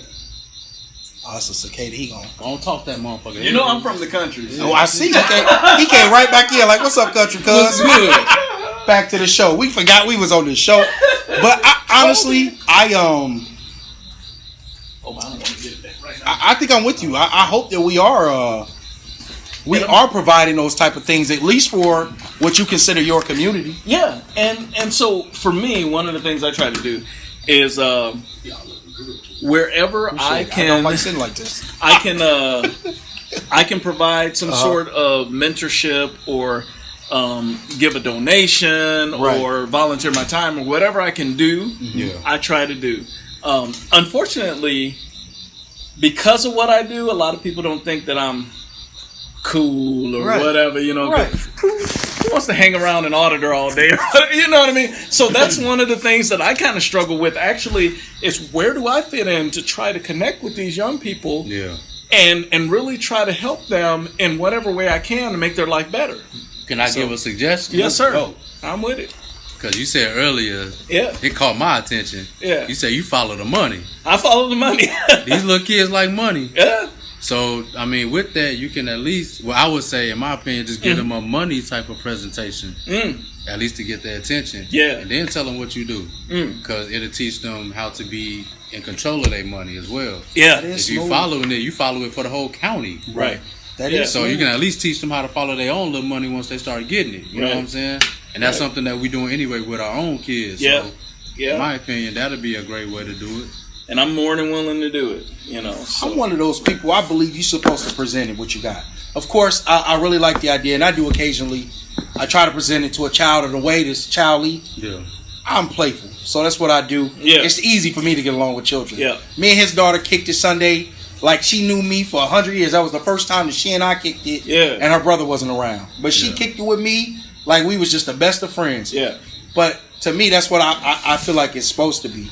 Since I'm personable, I'm supposed to bring the personable, mentality to them and show them a different way. And show them that everybody's not bad. And show them that it can be a different light. Yeah. And talk to them in a different light. Yeah. So I say be yourself. Yeah. Obviously present it. Bring what you think you can relate to children. So if money is it, that's beautiful. Yeah. But you bring yourself. And because you never know who you're going to touch. Right? By being you. Right. Because there are tons of people who I like or follow or have said things that you go, you listen to who? You around who? You? Yeah. Because you never know. And it truly helps change your lives. And it truly helps change your lives. That was actually pretty cool. Yeah. The whole thing cut off. That's being disrespectful. That was the bat plane. They was trying to get you to come out and fight. I ain't coming tonight, bro. Joker just broke everybody out the county. He better hope he on vacation tomorrow. It's gonna be a whole bunch of cards. He better get on some water. Right. He better get on some water. That's all I can tell him. Yeah. So with children, Yep. children tend to be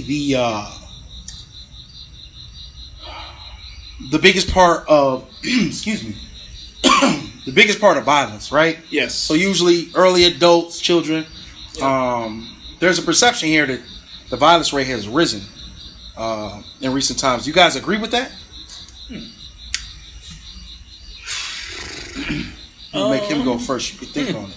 You know, Kankakee, bro. I think I don't want to say it's risen, but I think it's always been like a Fluctuation. up and down fluctuation. Okay. In the 90s, it was high. Yep. Hot in the early 90s. Hot in the 90s, but early 2000s, late 2000s, like we graduated and was young. It really wasn't like that. As far as I know, like it was a few little things. Walked but through everywhere. Early 2000s, we was here kicking it. Right. And mid the teens, but it seemed like late teens, early 20s. Now it's like it's starting to pick back up. So I think it's a way we got to figure out why it fluctuate like that. Like I'm not sure if it's generational or it's the influences, because a lot of time these young kids are being influenced by somebody else to do this too. Right. Somebody probably older than them. Right. You know what I'm saying? So with that, we got to figure out where that's coming from and why it keeps fluctuating like that here. What do you say, Jake? You know, so I'm of the opinion that the internet, social media, having computers now instead of phones, it makes violence ubiquitous, and we see it more. I know you super educated 5 times, right? But some of our viewers are still in 9th grade. I was trying to let them be smooth with it. It was good. It was good.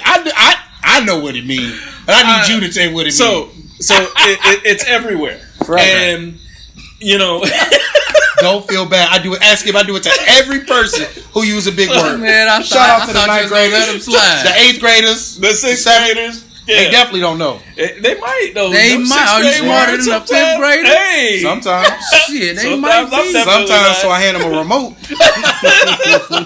How did you just? Okay. That's crazy. But I think one, we're exposed to it a lot more and a lot faster than we ever used to be.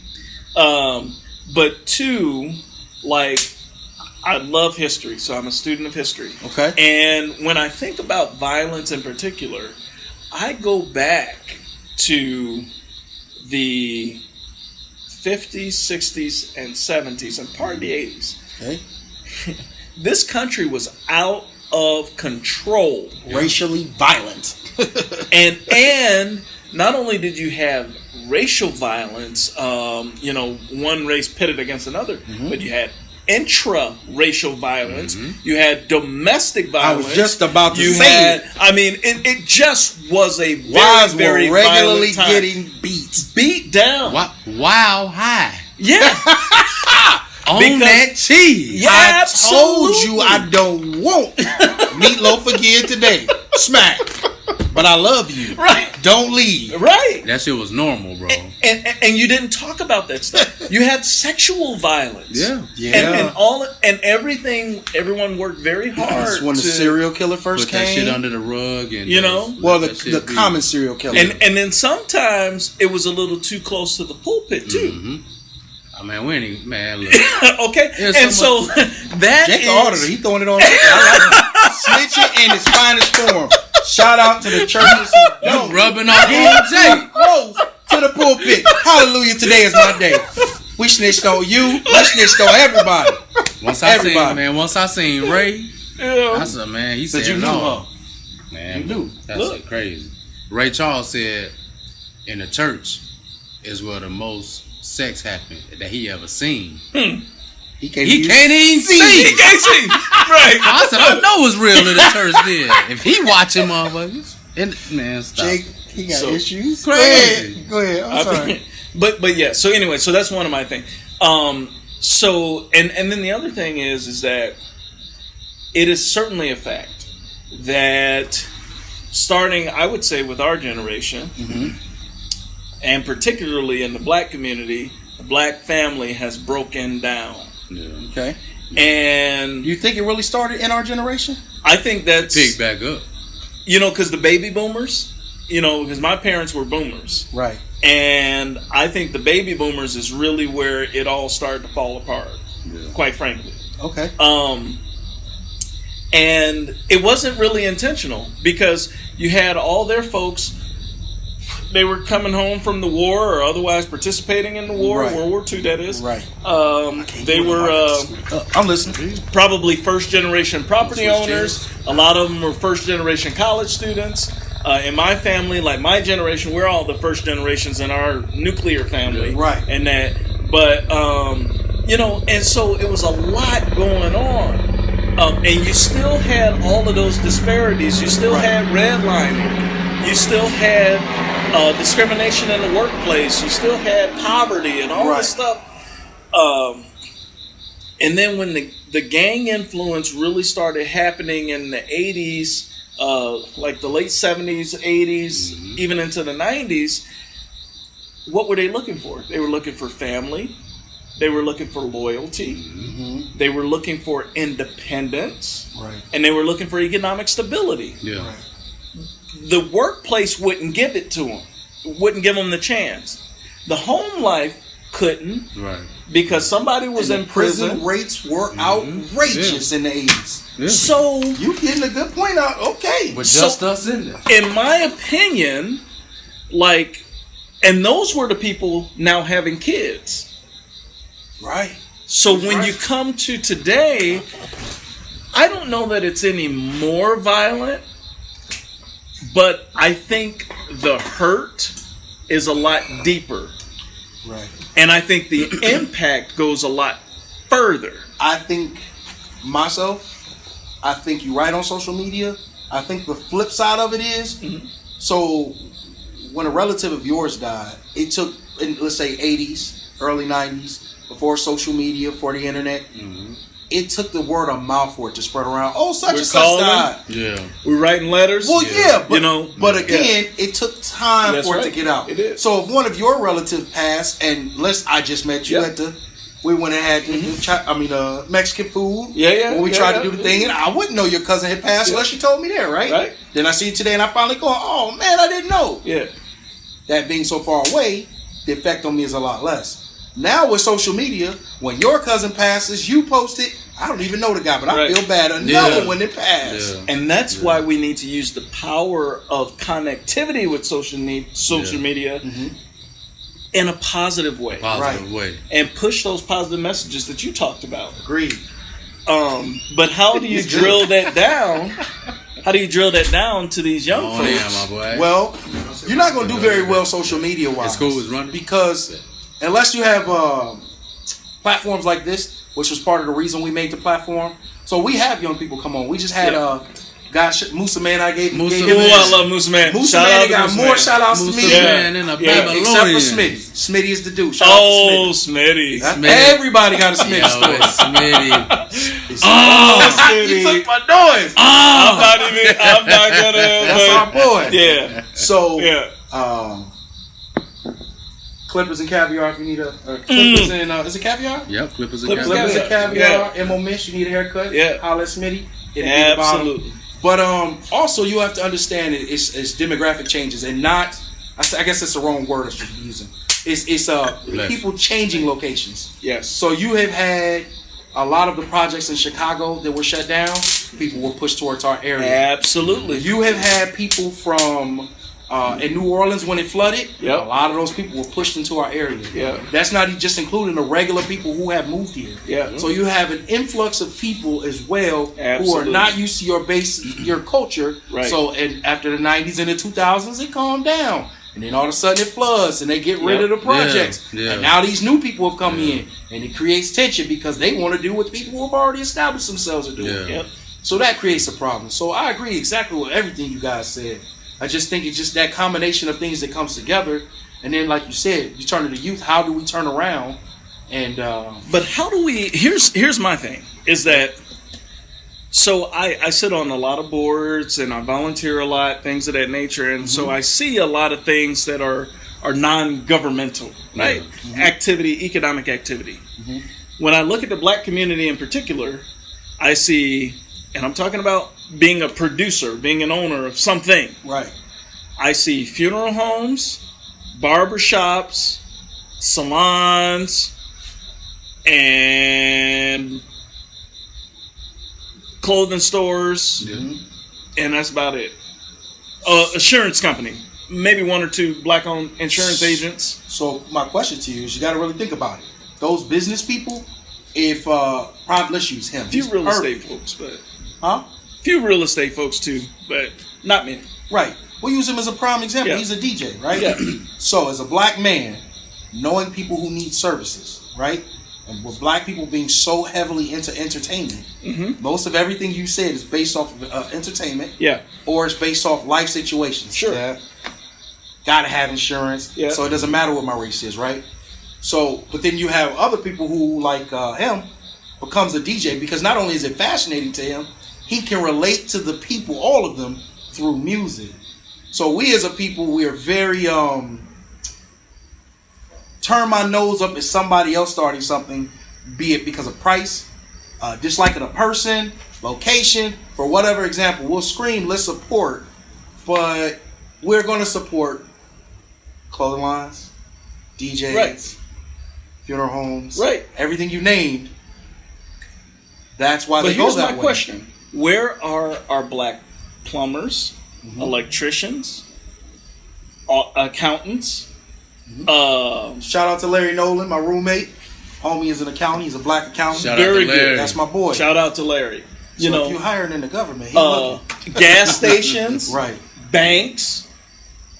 Oh, I work for a bank. I mean, you know, I don't own it, but I work for it. I'm talking about, you know, and so these are the kind of things I struggle with. So how do you get people to not only realize that it's possible, but to strive for that? Try to do it. Yeah. Strive for what I'll call institutional success rather than interstate success, being I'm running I-55, which is the what highway? Right. Yeah. So,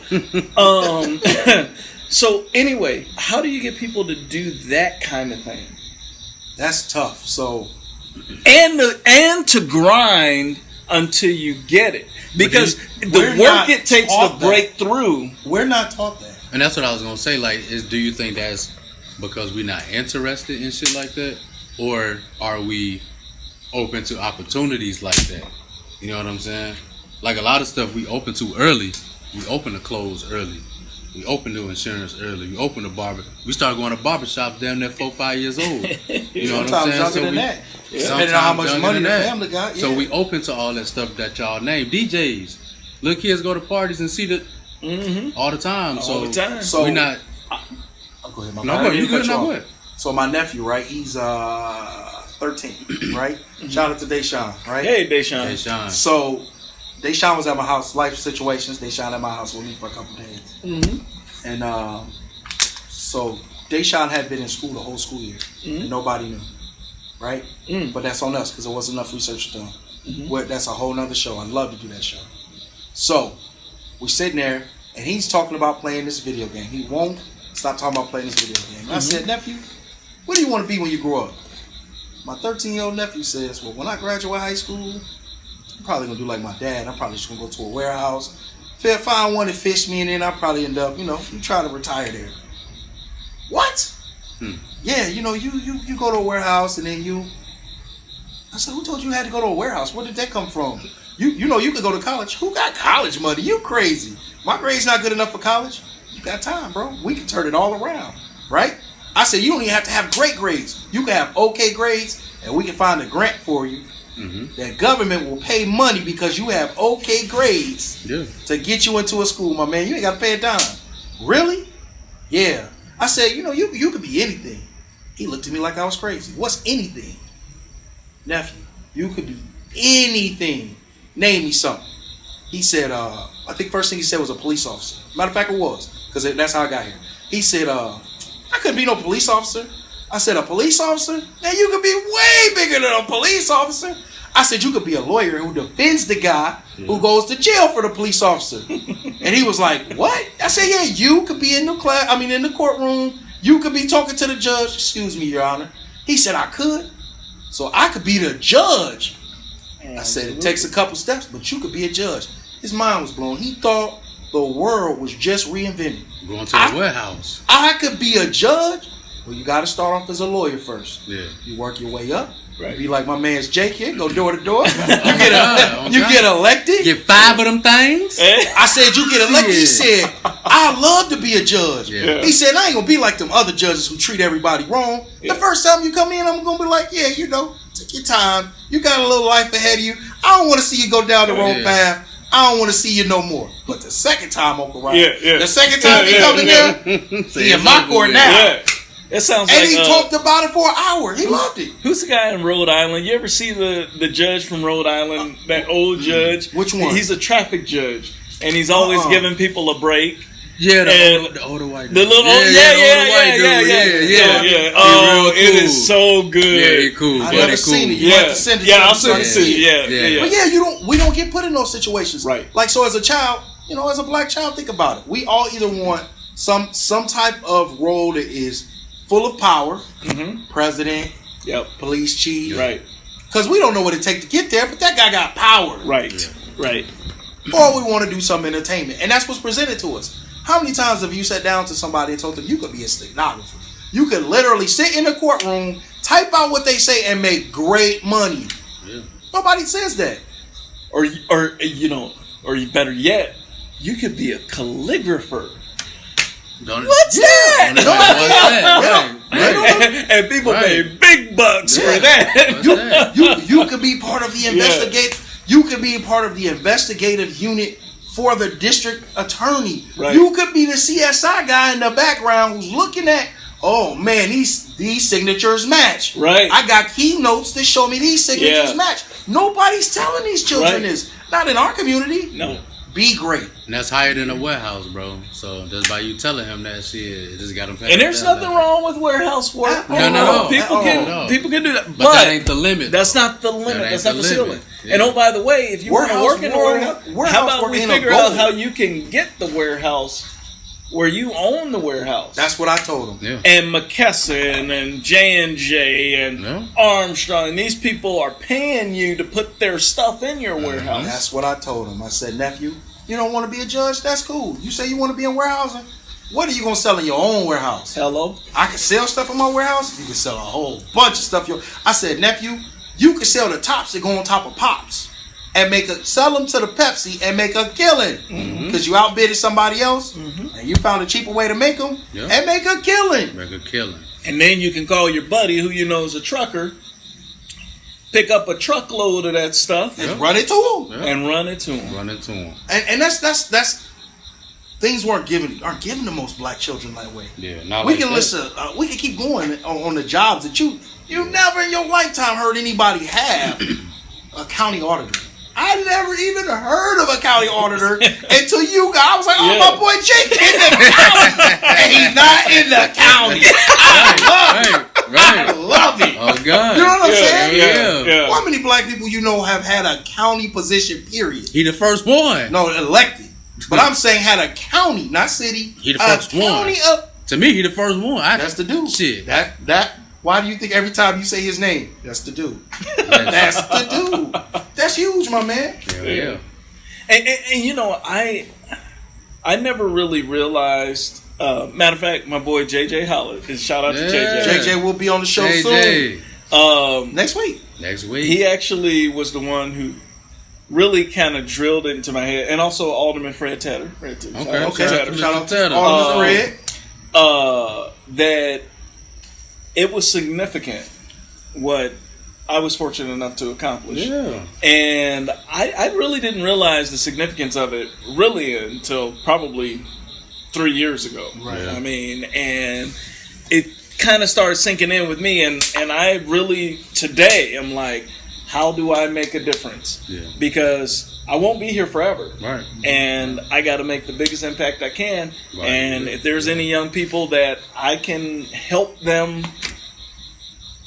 move forward, I really want to do that because we have to change our trajectory. We got to change our family trees. We definitely are open to keep in touch and see what we can do on that. Yeah. Right. But I'm going to tell you, the easiest route is with your children. Yeah. Oh, It's I with your check. children. Oh, yeah. I train mine up. You know, and not just you. I train them up. Not just you with your children. Yeah. You with his children. Yeah. You with my nieces and nephews. Yeah. Every time you run into them, you leave them a nugget. Yeah. It may not be nothing huge to them. And you know what? Sometimes we old enough to realize that sometimes somebody say something to you, it'll click for 15, 20 years later. We that age now to be able to say it. Yeah. 15, 20 years later, and it just... Yeah.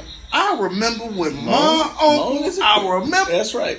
Jake told me that this was going to happen. Yeah. I already got the answers. I should have listened to Jake. That's right. Yeah. This is So true. I think that's the biggest way. But of course, we are more than down to start. You know, if you have any ideas or programs, I think he has something going on. Mm-hmm. We definitely I'm with way it. more. Let's do it because we got to get people, and we got to get them. We gotta get them to build. I mean, it's almost like when you're training for that marathon, and you got to build up that stamina. Yeah. Because it's not easy. We got a platform for it, Jake. It's not easy. So we got to build that endurance, so that when they face the trials, Right. especially in corporate America, They know what to do. they know what to do and how to handle it. Gotta handle themselves. And you don't have to kiss anybody's ass or anything like that. But there is a way to get what you want and not be labeled as the angry black person. Yep, this is true. So part of our initiative with this is his children, because he's the only one of us who has children. His children are co-hosts on the show. They haven't made it here yet.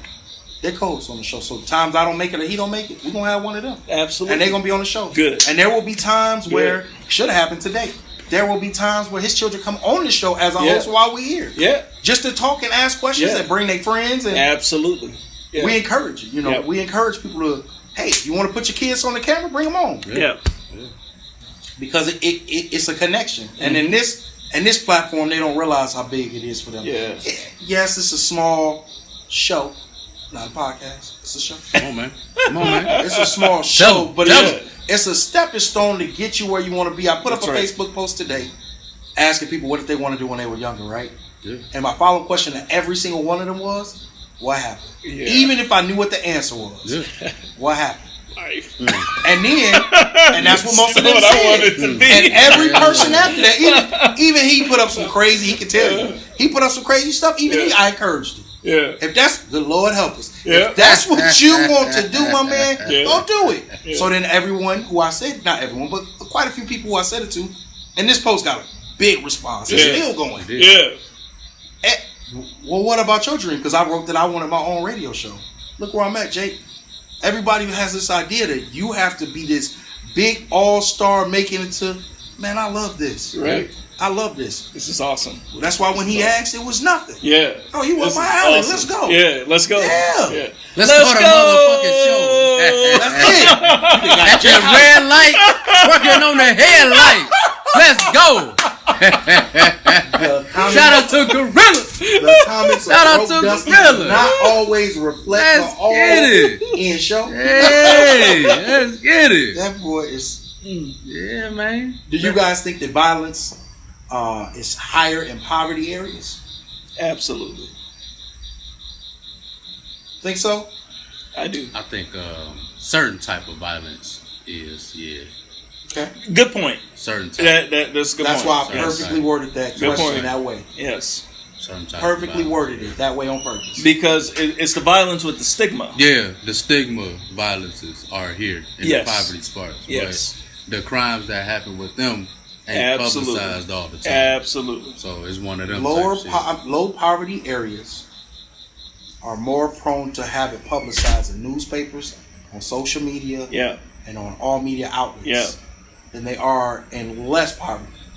So, in our area alone, how often do you hear about violence in Bourbonnais?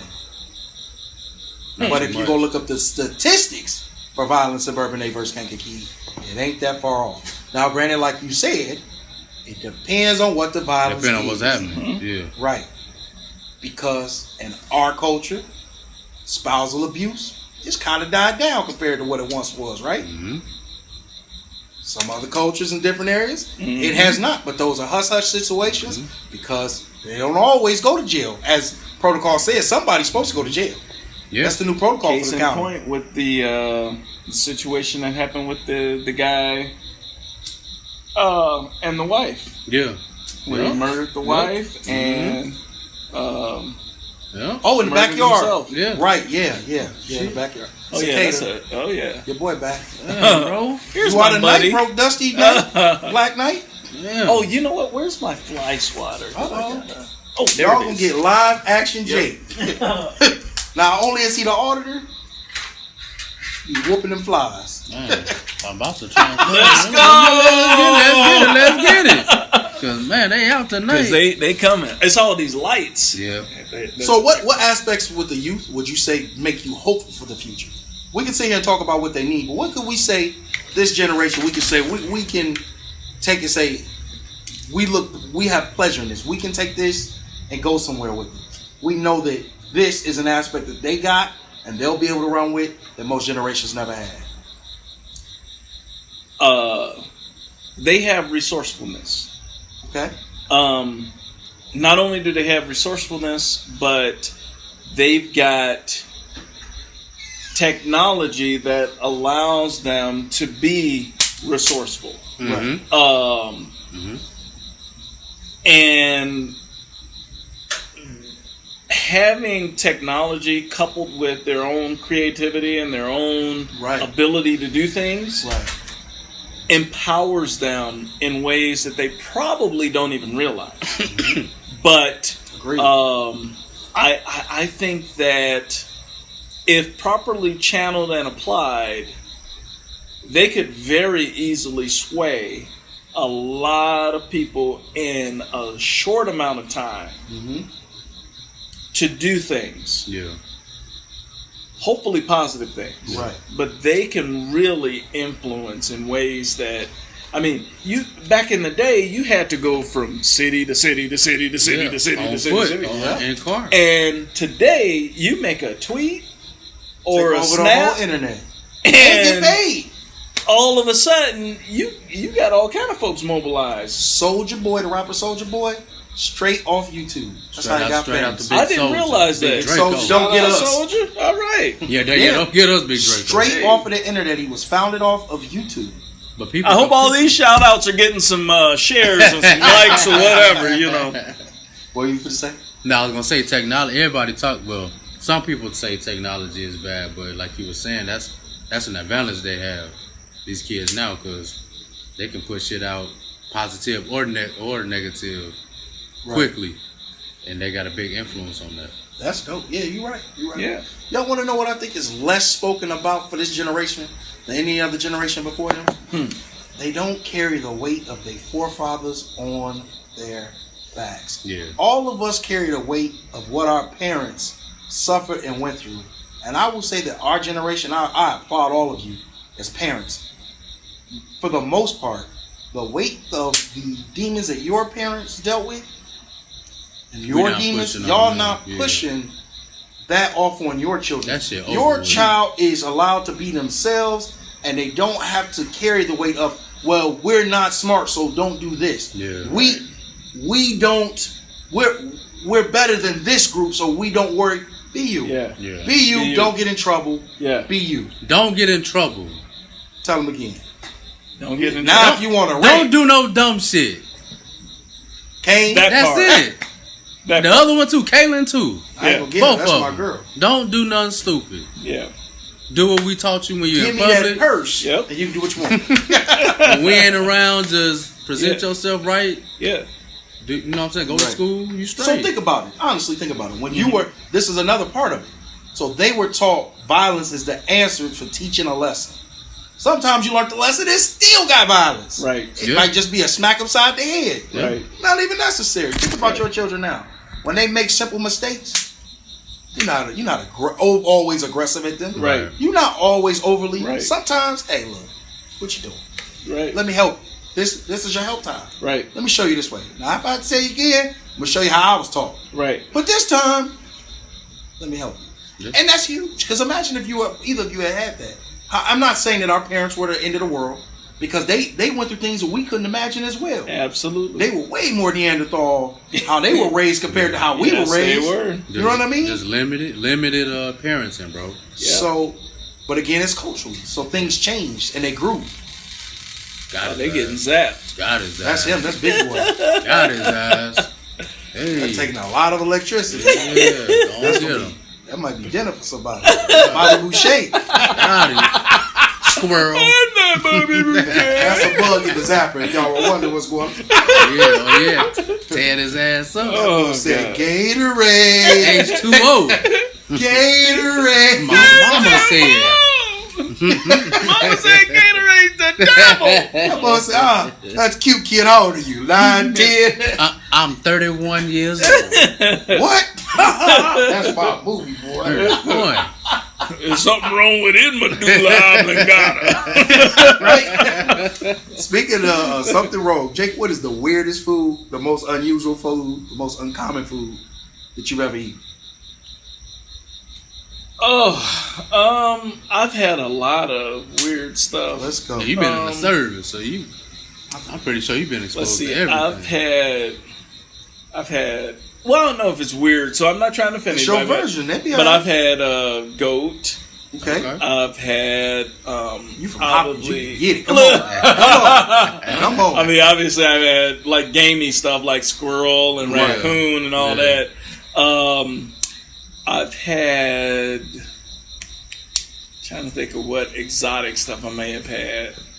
It don't even have to be exotic. It can be local. Well, I've had alligator. Locally nasty. Alligator is good. It is good. It's great. You ever had alligator? Never. Oh, it's good.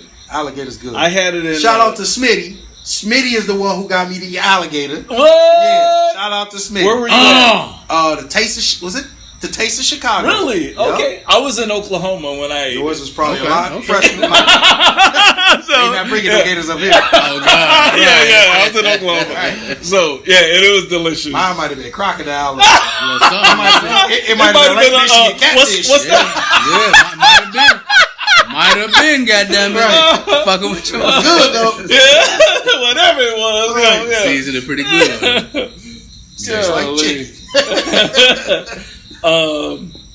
Yeah, I'm not sure what else I may have had that is just kind of out there, but yeah. Okay. So what do you do when you first get No. up? Like, Answer the question, Slim Slick. Batman, what's the weirdest food you ever ate? Calamari.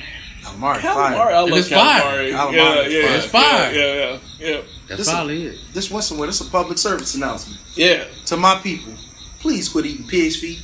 Please I quit love eating pig hog head cheese. Yes! That's disgusting. Oh, Lord, yes. What do you know? And What we is need the, hog we head need the mild Get 'em. part, cheese? and we Get need the 'em. spicy. Get 'em. And you had, Pig snout. you had, Get that, 'em. you had that grater What? that you...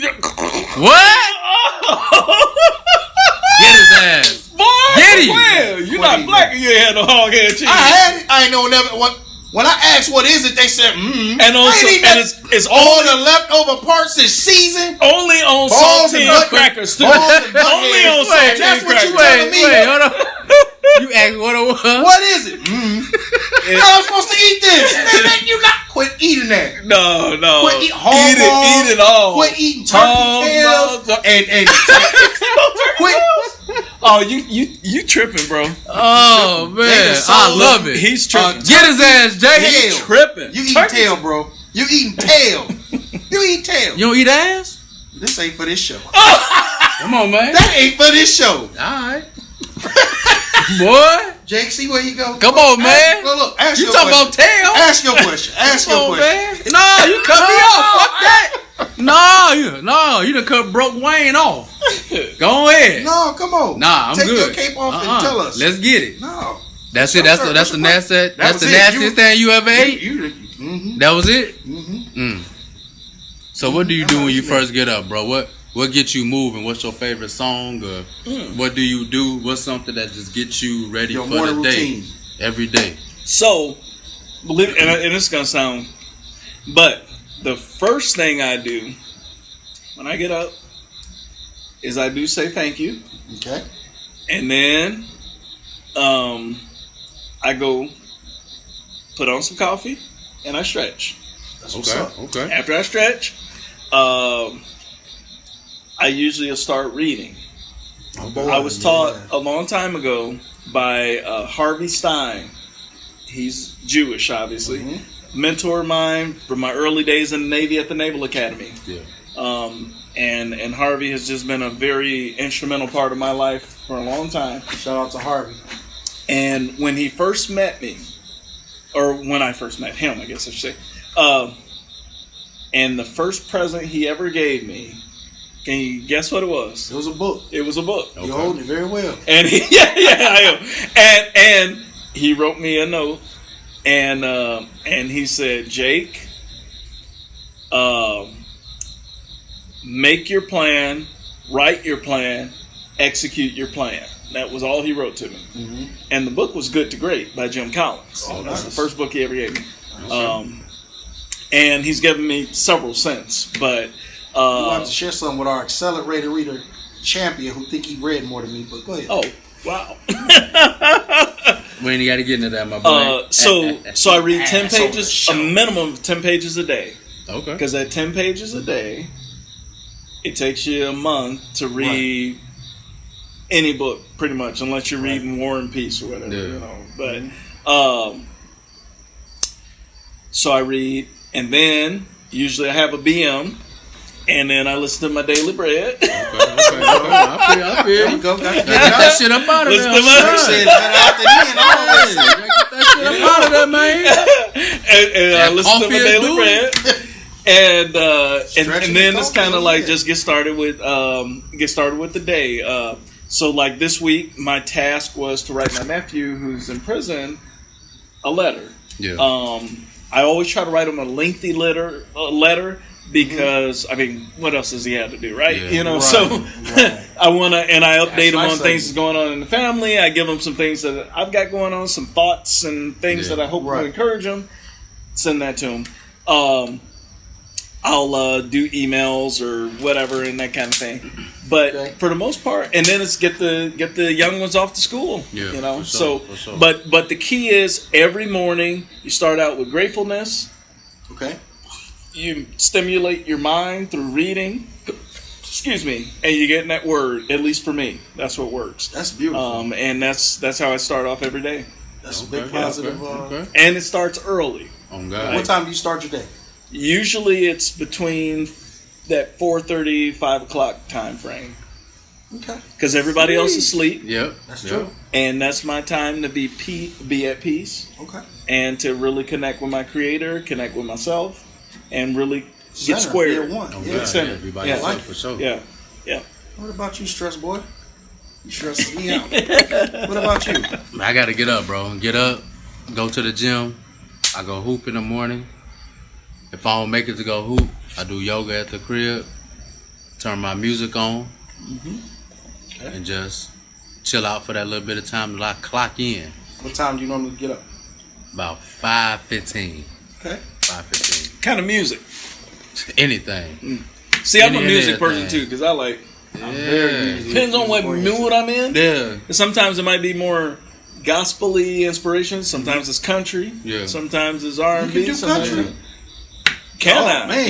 Yeah. Some of it is cool. Can I just I? can't do it. I've tried. Can I? I've tried. I What's your really favorite have. country song right now? Ooh, I don't know if I have a Gotta favorite, pick one, but bro.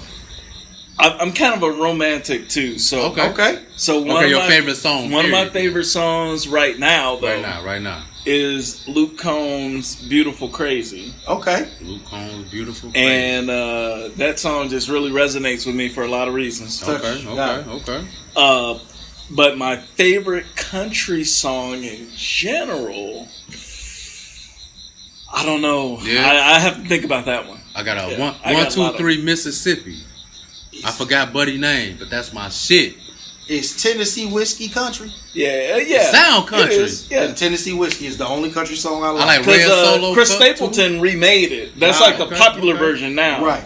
which I like better than the original version. I but love that song. Okay. yeah, Tennessee That's too. Old Whiskey's a Town big one. Road is But I thought technically Old Town a country Road- song, technically.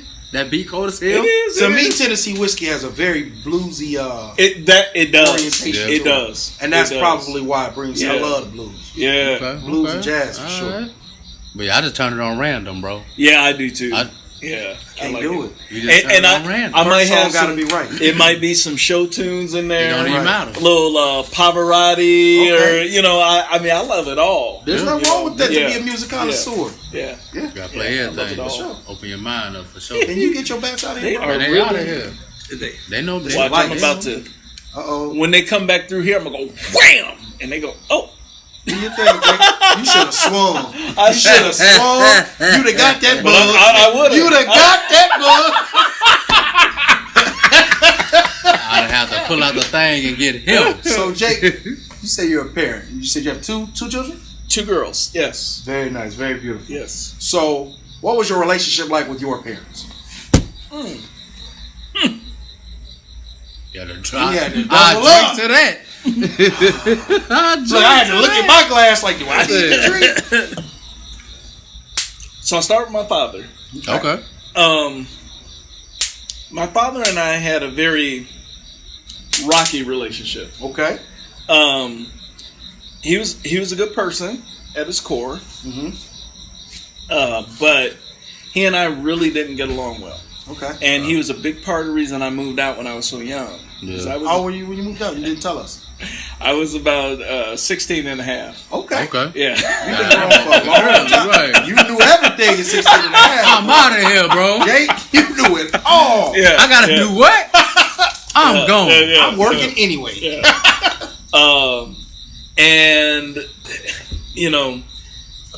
and one of the tough things about it, because my dad died young, so I was 19 when he died. Okay. And Sorry to hear that. one of the tough things, thank you, appreciate Definitely sorry. I'm sorry. Yeah. Fighting off this bug.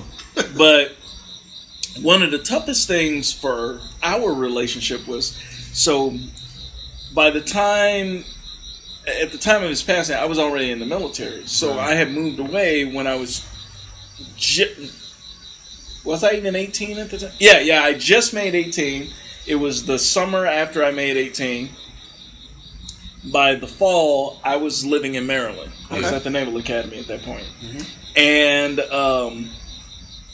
that was the fall of 2005. 05? Mm-hmm. That's a rough year, man. 05? That's a rough year. 05? Can you agree? 05? It was a rough year. 05? 05? Let's get it. Yeah. Huh? We getting it. Sucker? We are calling show. No, I ain't gonna enjoy your year. But he died in March of 06. And Now that our one's final conversation was, because they were supposed to come visit in June of 06. Yeah.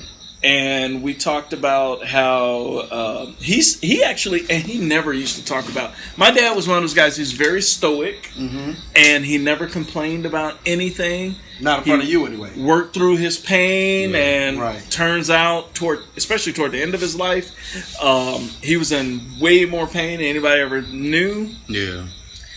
He had a very tumultuous childhood, and so that was. It all carried and spilled over into adulthood, and it was a real struggle for him, and for us. Yeah. But our final conversation was about him coming to visit, us talking, trying to reconcile things, this and that, and all that kind of thing. Because when I call to talk to my mom. Right. But he always answers the phone. And right. Yeah. Who's you know who it is. Right. Quit playing with me, bro. But, and we would talk for a little while, and then he's like, okay, well, here's your mama. Right. Because now I'm a mama's boy. Shout out love to my mom. dad. Shout out to mom. Shout out to mom. Shout out to the moms. OGs. Yeah. But I love my dad. He's my dad. But we had so many unresolved issues that when he died, it took me about 10 years to get over that. Man, for real, that shit tough. And that shit tough, bro. Because it just, we had so many unresolved issues, and there's always so many things that, and as I started doing more things, I'm like, I wonder what he would think. Yeah. I wonder how he would feel. Yeah. I wonder. And that has always kind of been been a spot of sensitivity for me. Right. I understand that. My mom and we always had a close relationship. You know, I can remember, I mean, she was the one who first got me started with getting in that daily bread, because for a long time she didn't work, and she would do everything around the house. She'd cook and she'd clean and she'd do laundry and, you know, all that stuff. Right. And she really raised us, especially as younger threes. She really raised us, and until she started working, and then the older, you know, yeah. So, but at the same time, I got that routine down under her. Like when I was a kid, I was getting up at like 5:15 in the morning. Yeah. Mm-hmm. And my mom was putting on coffee, and you know, we were getting ready to read the daily bread and all that kind of stuff. She taught me how to cook and you know, all that stuff. So and we live together now, you know, and it's just really been a blessing. Mom's is still with us. Oh yeah, she's still here. Yeah. Shout out to Mom. Shout out to Mama.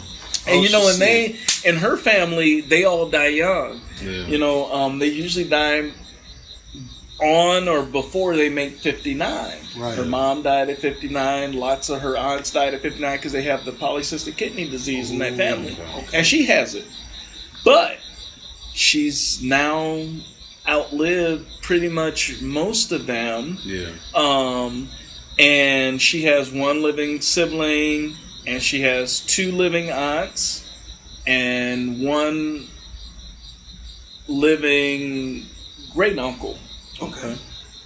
Who, if he makes it, Lord's will, in November will be 94. Oh God! Shout out to the great uncle. Uncle Lloyd. Uncle Lloyd. Yeah. I like it. Yeah. So.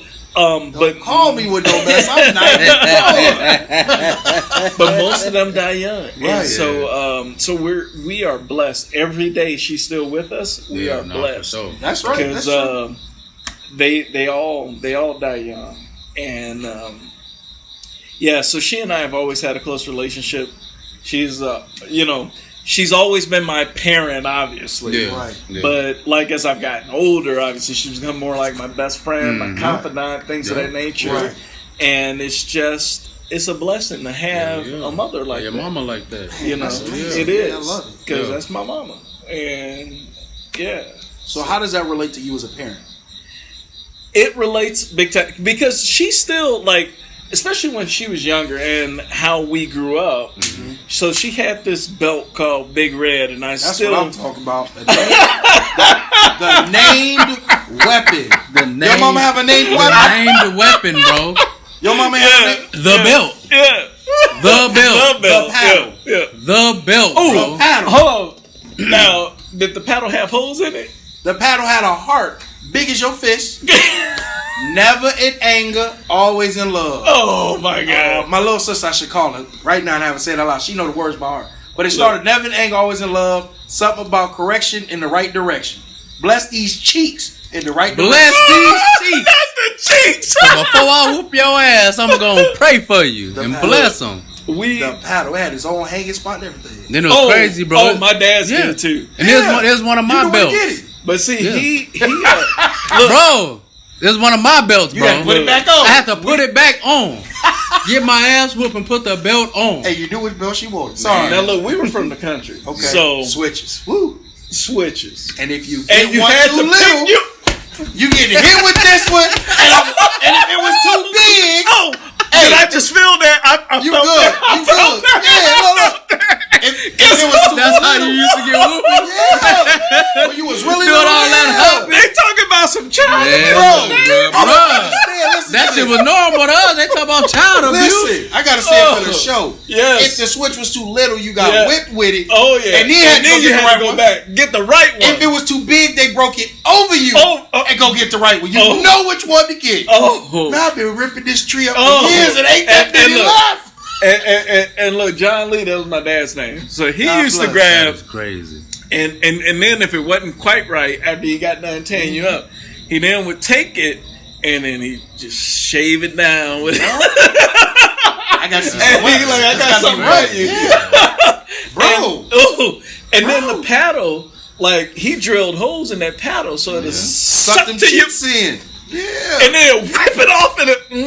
Man. Bro, I just had the belt you lucky. and them hands. And you know, them hands rough now. Them belts was rough. but the them Bible hands. says that if you beat your child with the rod, you'll deliver his soul from death. That's crazy. That's the Bible. And I'm Yeah. like, why do y'all Spare take the that so rod. literal? So literally, Spare the bro. rod and spoil the So child. literally, So bro. what? It don't say use it every time. It's like, I always It thought don't say for this long. I always thought it was a metaphor. We've been boxing for 30 minutes.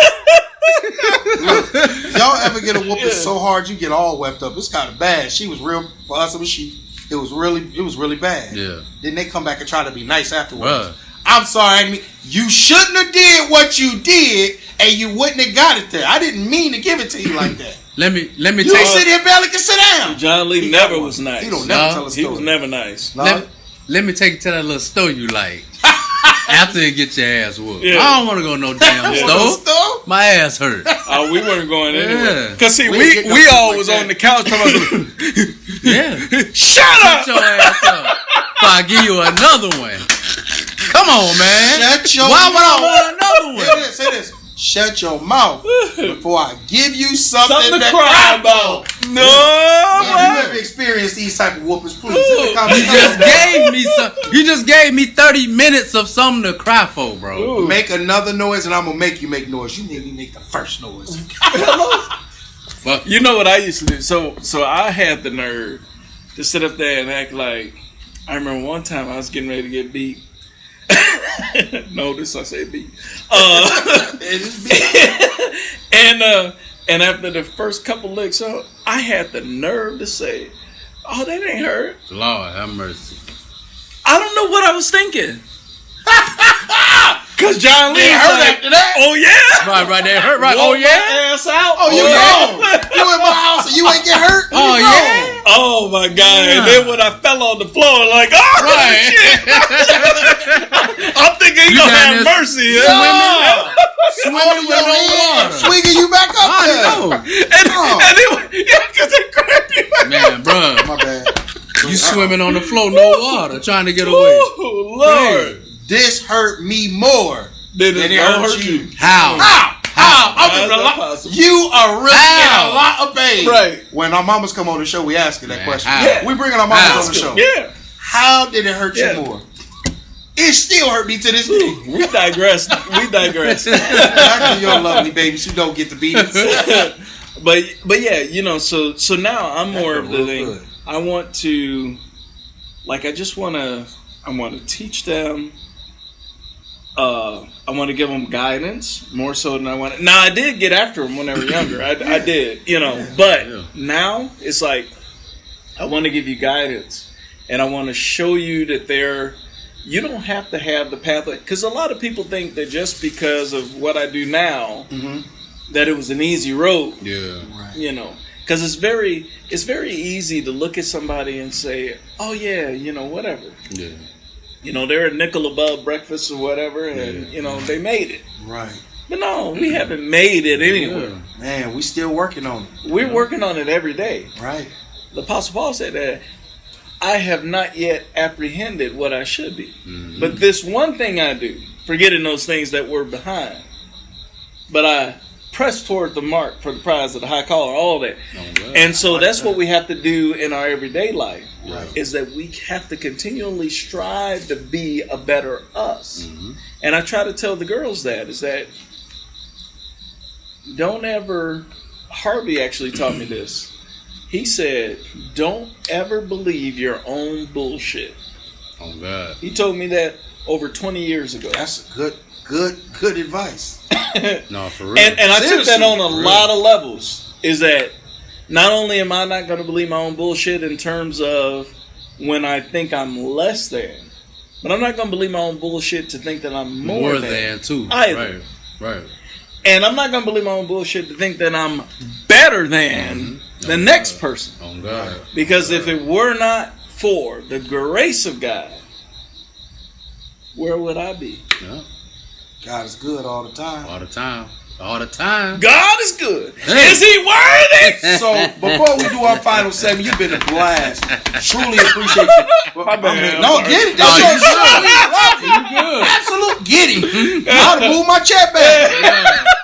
Move the table. Drummer be over there killing it. It's time to pass the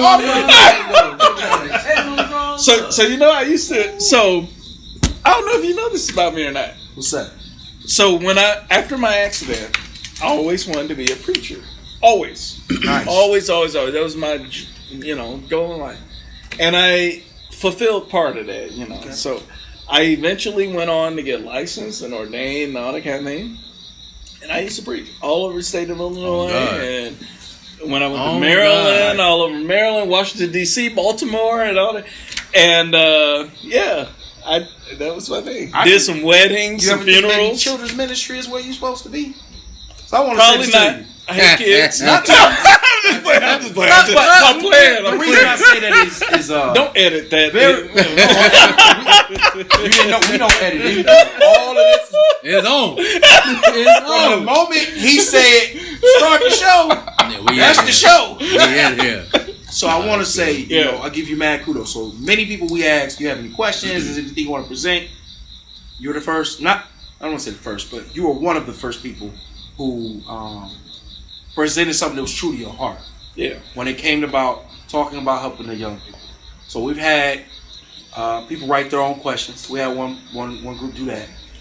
For the most part, it's us writing the questions. Yeah. But for you were adamant, like, we can talk about whatever, but we need to focus on this. Yes. Because this is true and dear to my heart. It is. And that's phenomenal. Yeah. And that's what makes me ask you.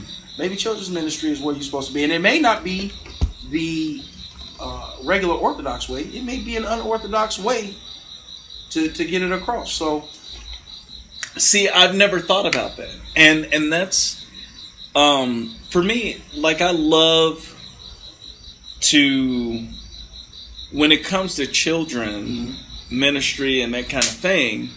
I'm thinking that really older adolescent to high school age. right. Even though by the time they get to high school, it's too late. It's never too late at that age. It's never too late. You're right. Oh. But a lot of times they are set, and it takes a lot of work to try to turn them around. That's where you start. We got to do lean on me. We got to do lean on me. And you know what? Lean on me makes sense, but you also got to remember too, though. So, do you see how we just connected talking about whoopings? Yeah. Like that's an unorthodox way to come to somebody and say, "Man, I know you got it rough." I remember when my mama, you'd have said that to me as a kid, him as a child, bro. We didn't even know you, bro. Yeah. We feel you. Yeah. We feel you, and we would have rolled with it. Because and that's what something we were struggling with in the moment. Yeah. You know what I mean? Yeah. So it's not that it's too late. We keep trying to present. We just something. got to connect. Yeah, we keep trying to present something like he said with the money. We're trying to present stuff that ain't on their mind right now. And that's something I never really thought about, because I always assumed that kids didn't want to be around me. Because even when I was younger, and I was in ministry and all that, and really trying to find my way in the Lord and all that kind of thing, like, the kids never really, not only did they not want to really be around me, they never wanted to do stuff. There was a phrase when we were in the Baptist Youth Fellowship of the Illinois State Congress of Christian Education Convention, all that kind of stuff. And they coined this phrase, and people who might be watching, they'll say, "Not in front of the Rev." They always use the Rev. Right. And they said, "Not in front of the Rev," whatever they were doing. And they knew it wasn't right. Not in front of the Rev. And they always say that about me. And I'm like, well, I want to be part of that. I'm normal too. Well, I mean, sometimes that's you got to see it. So how do you know to help? Yeah. How do you help this flock if you can't see the flock in action? But that's what. Shout out to Pastor Gordon. I was waiting for you to give a shout out. We love you, Pastor Gordon. All right, Pastor Because Gordon. she said that though. She said she liked that she's transparent. She's real transparent with her people. But see, the churchy folk would like, because like I would have like a drink during service. I feel you. For real. Or at least Bible study or something. Right. But it's and they be like, type shit. What is wrong with you? Yeah. Hey, I had a pastor say, so when you going to join my church? I said, when you get a drinking section. And they were like, it's something wrong with you, boy. There's something wrong with and you. I said, hey, I'm just saying, you know. It's unorthodox. Because this could be my church as far as I'm concerned. It is. So, you know, we've been reading a lot online about people. We say it to each other every time we see it. They say black men need to stop starting podcasts and go to therapy. When I tell y'all, I tell you, this is therapy for us. This is therapy. Even to listen to you go through your struggles, I relate to it. He relates to it. It's an unspoken thing. Mm-hmm. You know, it brings it together for us. It makes us feel more human. And makes us those little problems we thought were the end of the world problems. Yeah. It brings it together for us. Talking to somebody that we relate to, somebody we know that look like us. That makes it. I ain't trying to talk to somebody that can't relate to what I'm saying. Because the average and I'm paying them. The fuck? Man, bro. Paying them. And I'm paying them. And then on top of that, you know, you look at the situation where you would think somebody who is unorthodox is my guy. Somebody's unorthodox. We unorthodox in both our own ways. And then we got a county auditor with us. Who's unorthodox? Oh, God. Like you cool as hell. Together. You the guy. Yeah. But you put those three together and you go, y'all gonna make a show from that? And then you get a whole motherfucking show. You with a legend. And you get to with a motherfucking legend. Try to shake your hand. Let's get it. You ain't supposed to say nothing. You supposed to let him. You supposed to let him come back to it. Yeah, then he come back. You tell me how to snitch on my. Look how to snitch. You ain't gonna teach me how to snitch on my show. You know what? I like Jake out of shell. I told you, 45 minutes in, you get free. Hey, we a couple hours in now. But you was good. So I want to give you an opportunity, man, because you seem like it seems like sometimes you got things to say and they don't get across. I think this is the perfect time where there's nobody to stop you with that camera. I would like for you to talk to the youth that you feel that you have not been able to reach the way that you want to. There may be one life that you catch, tonight or tomorrow, yesterday when they watch it. So we never usually say the day. It's usually tomorrow, yesterday, last week, tomorrow, yesterday, next year, whatever. Right? Yeah. Something. We encourage you. If you want to, if you don't want to, I got another one for you as well, because there are two. Go ahead and speak to the children. Well, here's what I'll say to all the young people out there in entertainment land, TV land. That's right. The all-in show world. The all-in show world is there is nothing in this world, this side of Jordan, as they say, that's not possible for you. We have a rich and unique history and heritage. And you are the key to that manifesting in the future. So what I would say to you is that do 3 things. And I'm borrowing this from an old soul. Dr. A. Lewis Patterson. Shout out. Start where you are. Use what you have. And do what you can. If you do those 3 things, life will be so much more full, fun, familial, and positive than you could ever imagine. I hope that you will reach out to me if possible. I'm on YouTube now. That's right. Oh God. That's right. Let's get it. I'm on Facebook, LinkedIn, Twitter, and What's the other one? Snapchat. Yeah. How do they find You you? on What's your TikTok name? too? I'm Jake Lee. That's his, I don't that's do his TikTok favorite? No, because you the don't? Chinese own TikTok, so I don't deal with that. Okay. Because they all are doing your characters. You know that. So that's his the favorite keystroke way. I know, technology and TikTok. all that. He know I He don't be on mess with TikTok every day. What they I'll say? mess with That even though, TikToker. even though I might do the what is it? What's that song? The dude. Giveon. Which one? I love Giveon. Okay. He He must got a TikTok. Heartbreak He got a Anniversary, that's TikTok what or it is. something. Okay. Yeah, he got a TikTok dance. Right. No, but yeah. So girls that I don't put 'em do on. TikTok, but you can find me anywhere else or Google me, Jake right. Lee, Kankakee County. Type in the Just guy. Google me, Jake Lee, Kankakee County, man. and you'll find me some kind of way. Right. And I want our young people to realize that even in America, where you think that opportunity is cut off, it's here. I agree. It's here. I agree.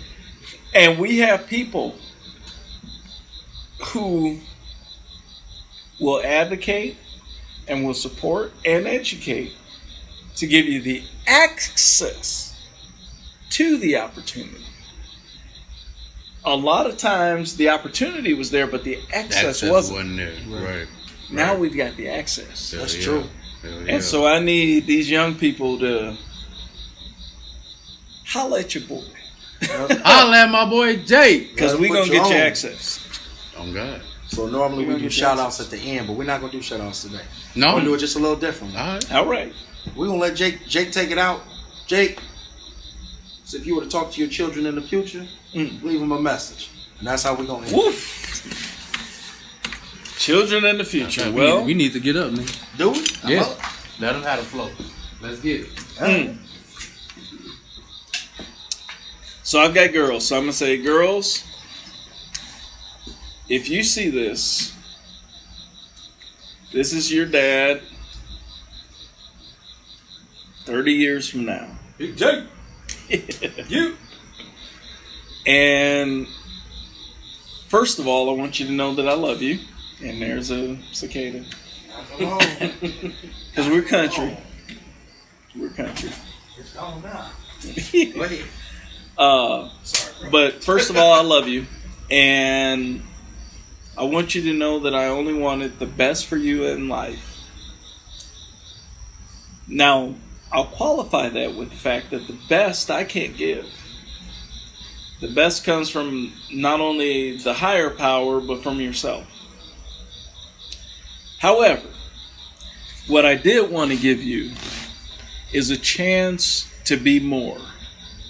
More than you could imagine at the time, and more than I thought was possible. I want you to know that I believe in you more than anyone else on this side of Jordan could believe in you. I want you to know that I did my best, given the circumstances that I had. I want you to know that I love you, and that no one else could love you more. I want you to know that I believe in you, and that I know that you can be whatever it is that you want to be. You're the sunshine to my day. You're the apple of my eye. And I just want you to love your life, who you are, what you want. I want you to discover, as the Japanese say, your ikigai. What's your reason for living? What do you want the most out of? What are you passionate about? What can you contribute to the world? And what can you benefit from? Financially, obviously. And how can you make a difference? In short, if I had to give you a message, it would be to never forget where you came from, to never forget who you are, to never forget whose you are, to never forget where you're going, and to never forget how you got there. Nothing else, remember those 5 things, and you'll do well. Thank you. I got something for them too. Hey, girls, I got something for y'all too. Hey, take care of y'all little sister, man. Oh, that too. Yeah, that's important. Make sure she in a straight line. Hey, Caitlin, your daddy Batman. That's Batman right there. Cut the tape.